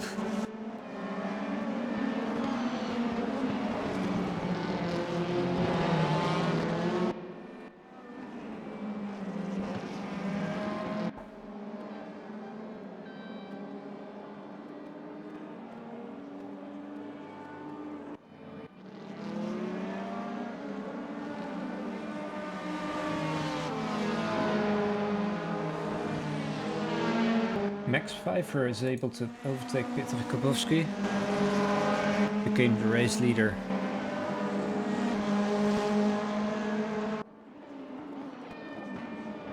That actually took a little longer than I expected. And we still have the pit. Max trying to create a bigger gap now.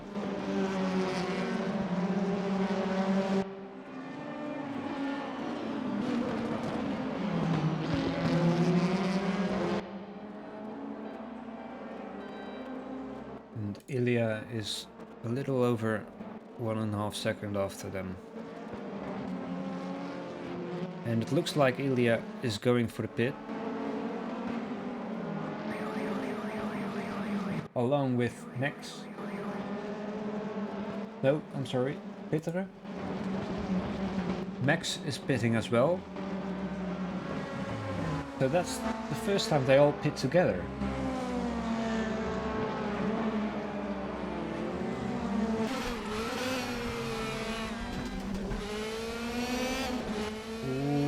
That was tricky.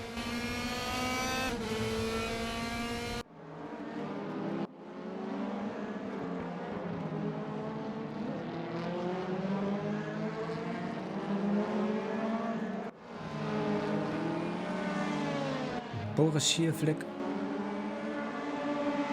got a drive-through penalty for speeding in the pit lane.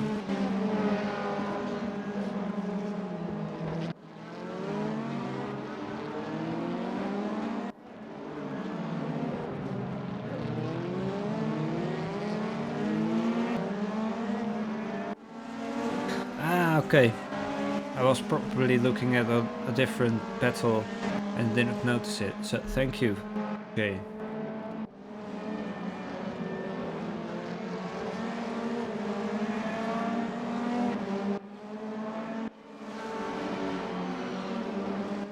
drive-through penalty for Johannes Hackel. Speeding in the pit lane.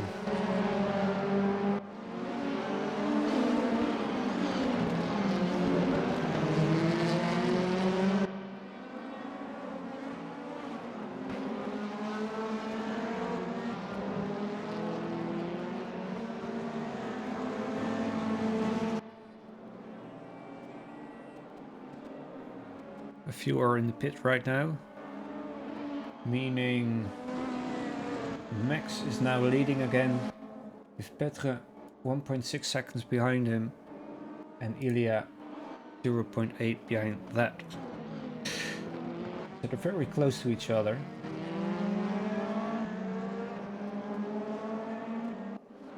Oh, not a few drive-through penalties.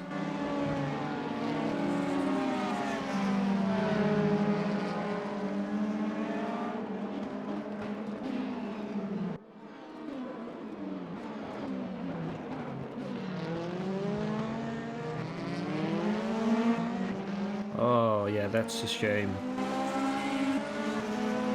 Getting a drive-through penalty for not serving your slowdown. Well, it's not that difficult to serve the slowdown.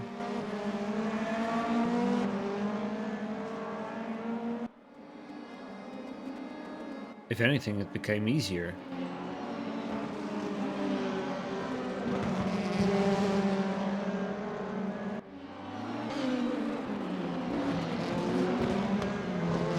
But that's the same with the pit lane speeding. You really have to push it to trigger it. I can trigger it, but only on purpose.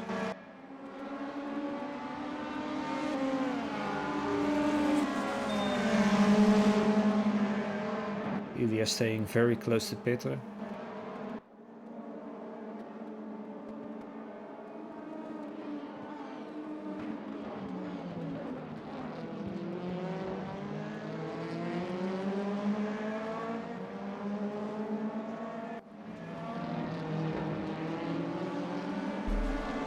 I think at the end of this race he'll be able to overtake him.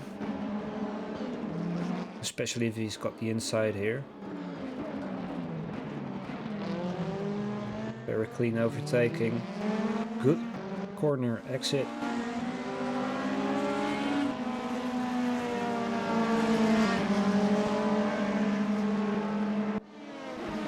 Now it's chasing Max. He's 1.8 seconds ahead.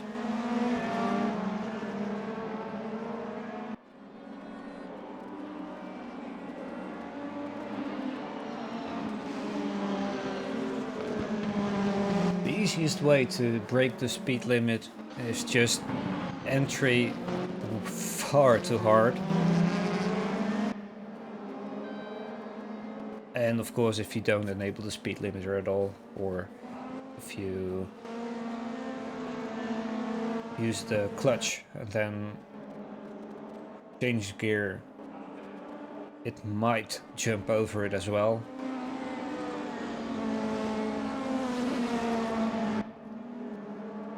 But it wasn't easy to trigger it.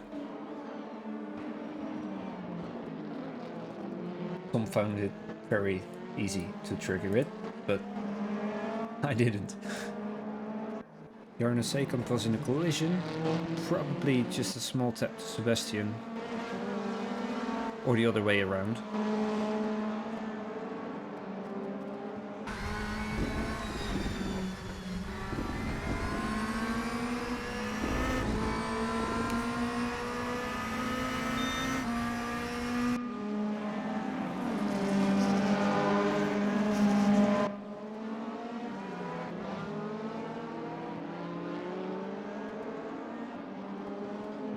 You're now getting close to Sebastian now.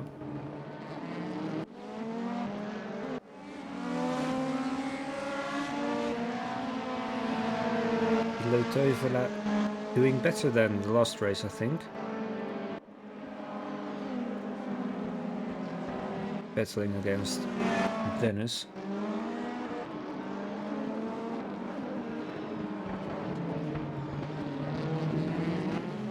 very clean.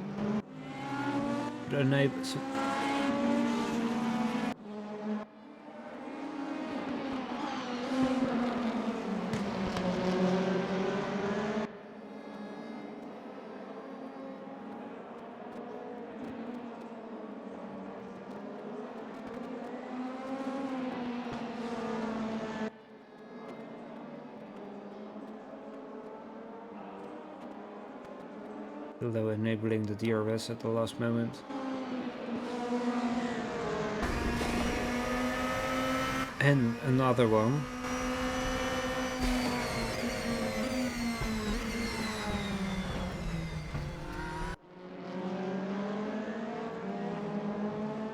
But Dennis is not making it easy.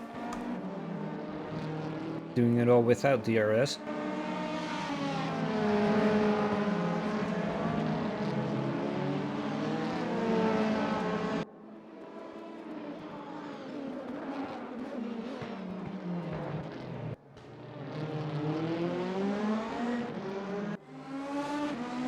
And Illo was able to overtake Dennis now.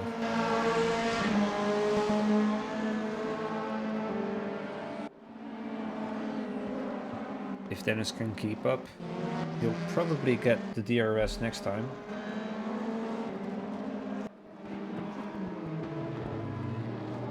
Bastian Rey, Jarno Seekamp.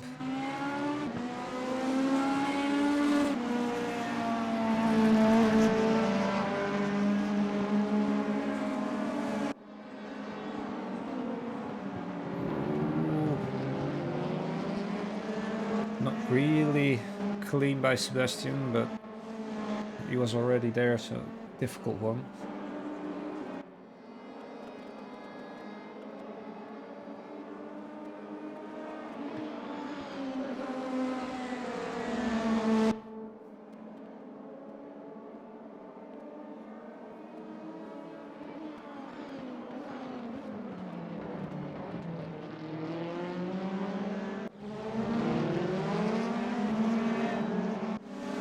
Petrus staying close to Ilya.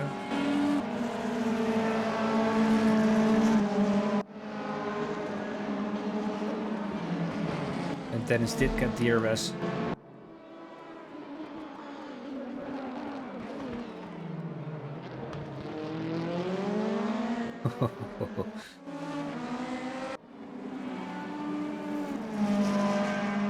Battle between Yevgeny and František Klenar.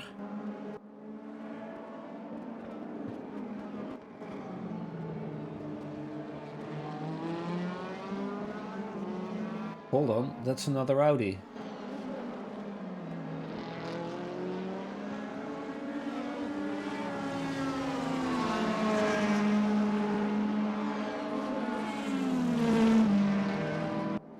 I thought we only had one Audi. Okay.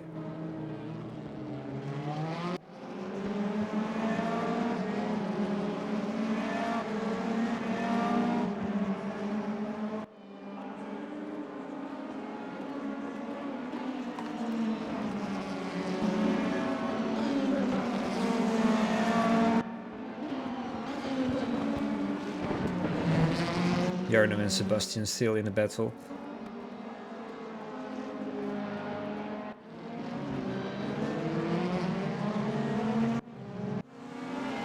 Ilya and Peter as well.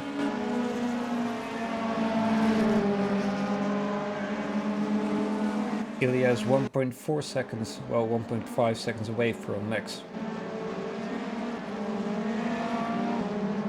So he probably doesn't get DRS.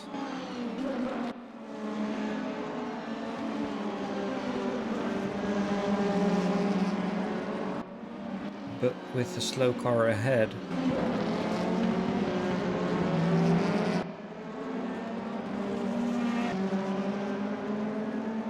that might change.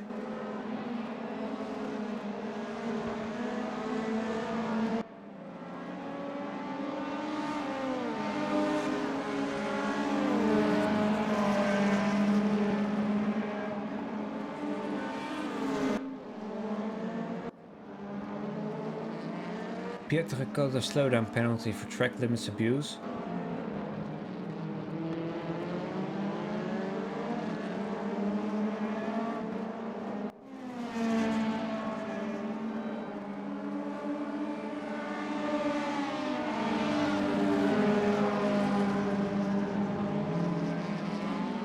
It does look like Ilya is closing in on Max. Probably has to do with, I think that's Kelvin Malinsky.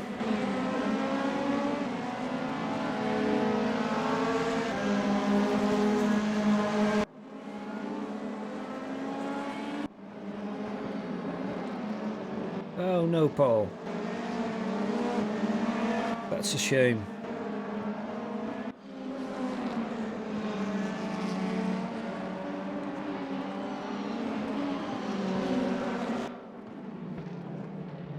Pieter got another slowdown penalty.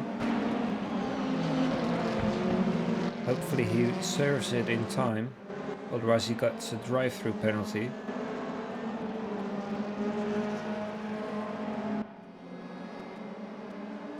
Dennis Hobbs in a battle with Ilo Toivola again. Closing in.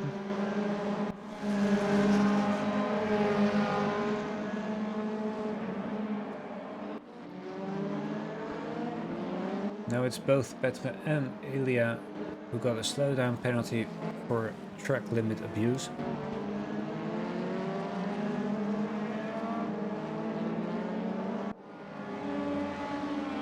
And it looks like Ilya was not close enough to Max to get DRS.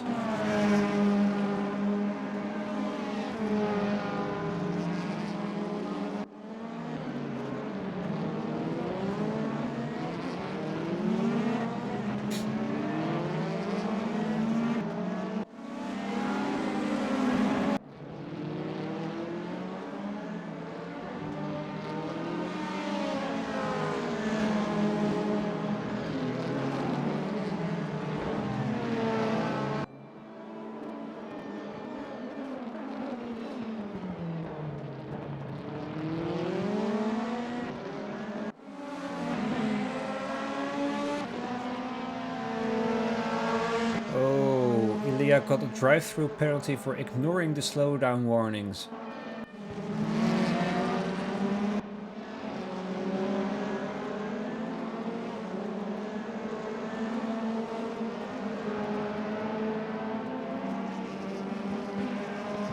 He's going to serve it straight away.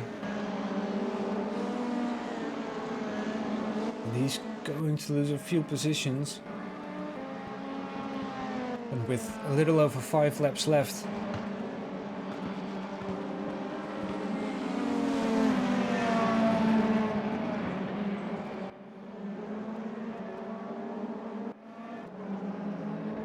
Looks like he's able to maintain his position, at least on position 3. But that's a real shame.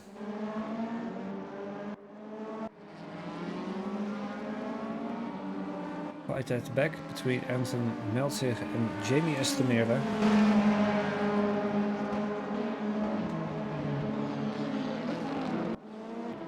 Jamie with the late DRS.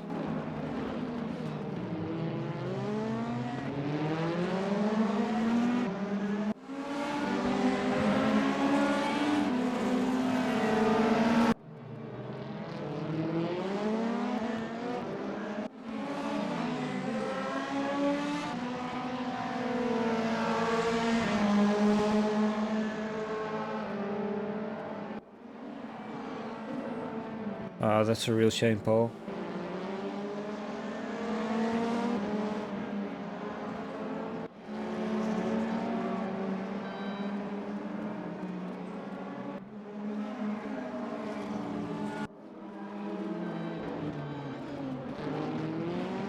Ooh, that's a bump.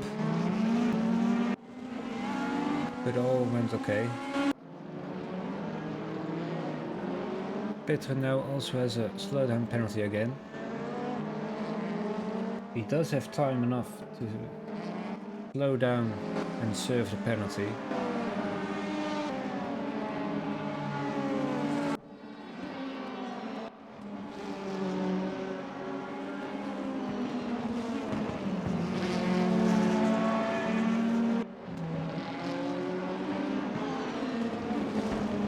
battle for P11. Daniel Bergka, Janis Migas en Sebastian Rey.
No spoilers, but Paul, you do not have the content. You guessed correct.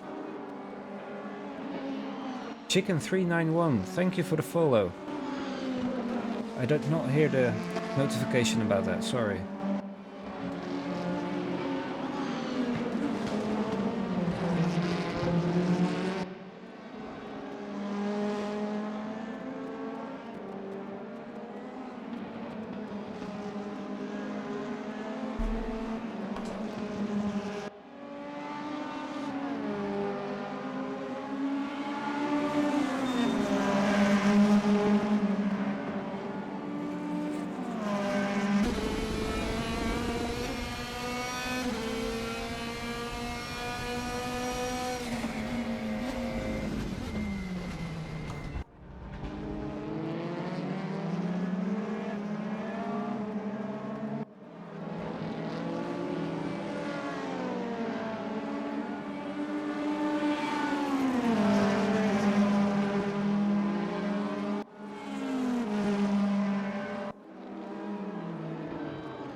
That was a tight one.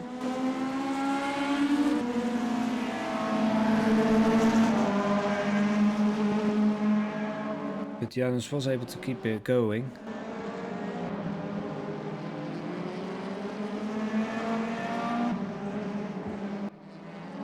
Further in the back.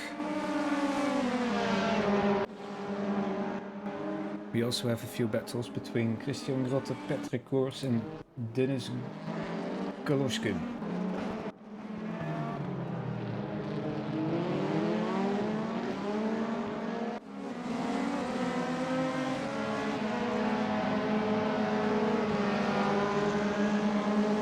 For the record, I will not confirm nor deny anything anymore.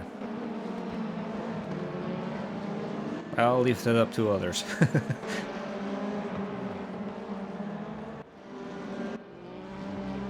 Ooh, looks like Ilya was in a collision, went off track, had a yellow flag.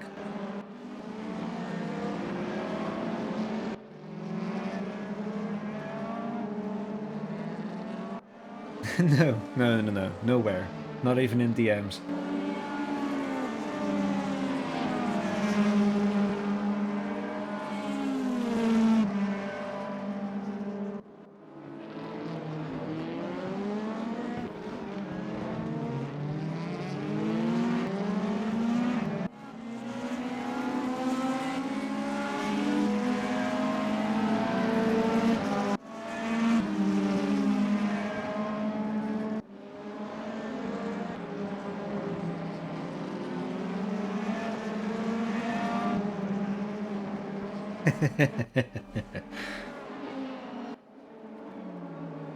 We'll just have to wait for probably a little over 12 hours and then we know. 12, maybe 13 hours. It depends a little bit on how early Georg is awake and ready to do it. along with everybody else who works on setting up servers, making sure that every combination works flawless.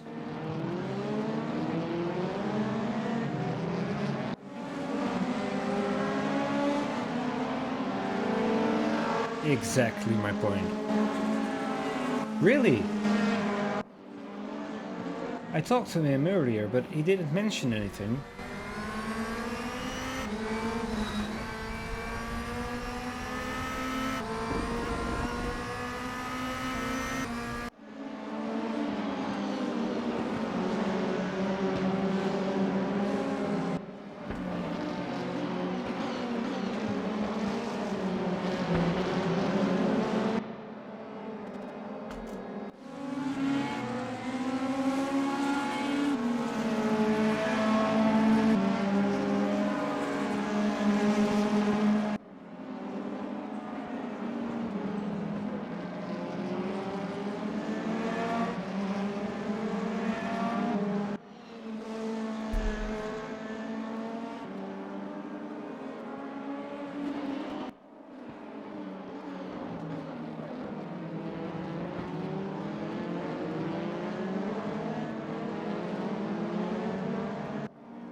Do you have backup people? I bet he's hangover, yeah.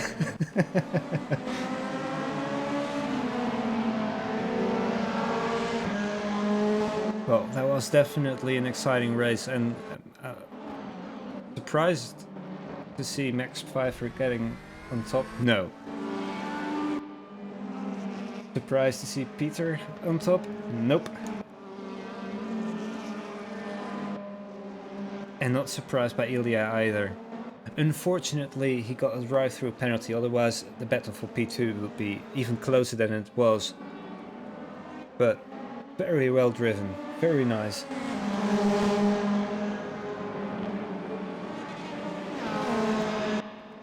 And of course Dennis battling very hard with Iloti Toivola, who did a better race than his previous race.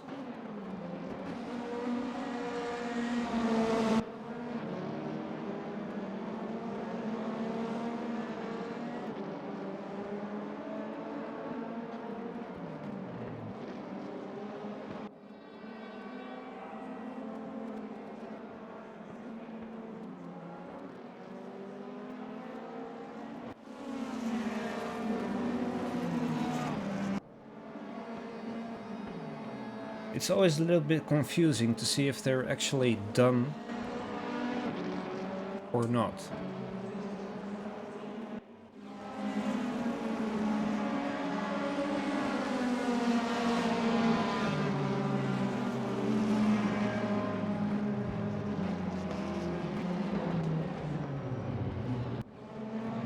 Well done, Anton. Yeah, see, they are done. Good. And well done, Dennis. Very close driving there. Oh, they're starting to fly.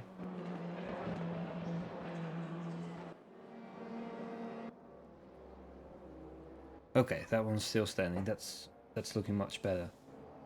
But we do have new top speed here. 358 sometimes, and there we go. The results for the second race, which means now the race results are available. Looks like Boris Livik got a 30-second penalty.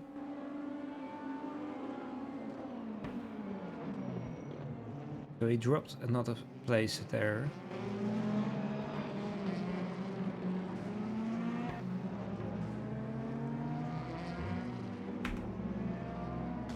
Paul, well done. And thank you for stopping by, Anton. Have a great night.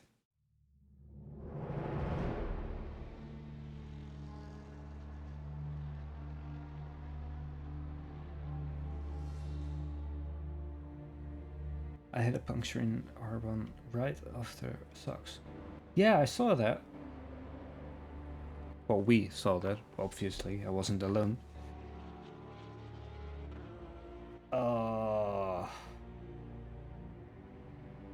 Well, I am very curious about the incidents in this race.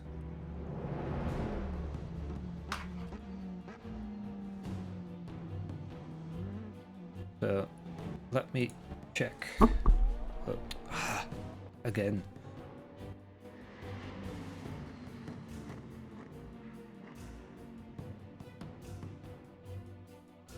That looks like you.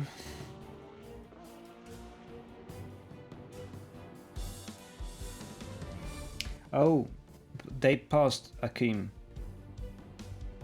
I'll check to be sure, but let's see. The fastest lap was from Ilya this time. In the second race at least, with a 1:32.995, and I'm not entirely sure anymore what Akeem's first race lap time was, but the second race was 1:34.305. So Max had in the first race Max had a fast lap of 1:33.168. And Ilya was behind it with a 1:33.191.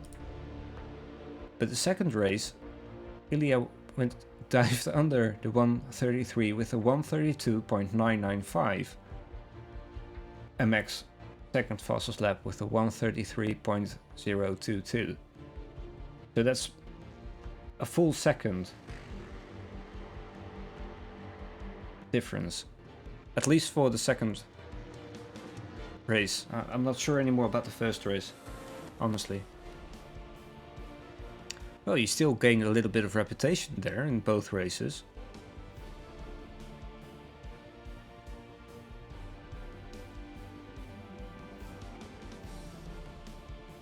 You can I'm sorry to take you as an example, but you can really see that the reputation system really does work. The higher you get, the less you get per race.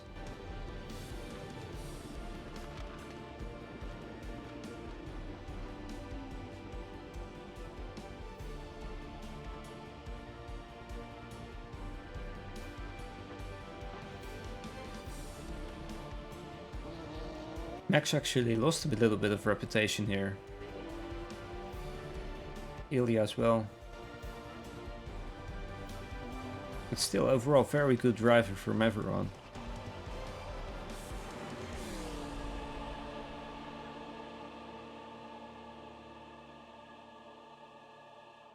Oof.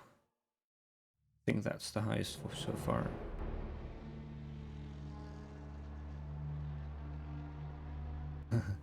But Petra was also very close. Mostly from the invalid laps though. Well, good job.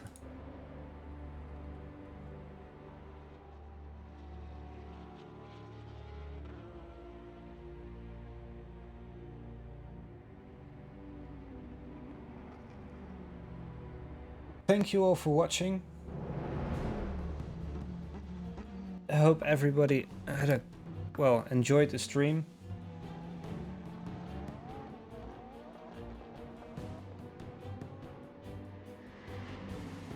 You're very welcome.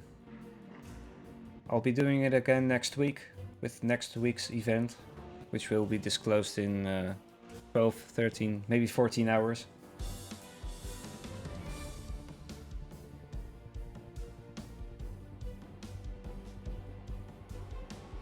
Thank you all for stopping by. Thank you for the many followers. And thank you all for the chatters as well. Bye from Max. Thank you for the follow. Yeah, I'm done with the coffee as well.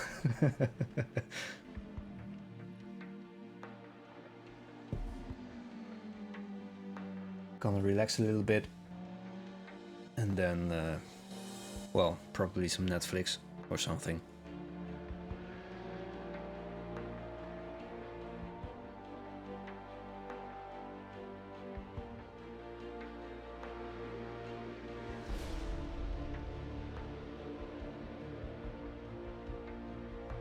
Enjoy, Jay.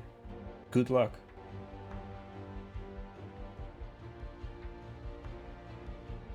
Think you'll like it, what next week's combination is. Not entirely sure, of course, but I'm really looking forward to it. I'd almost drive myself.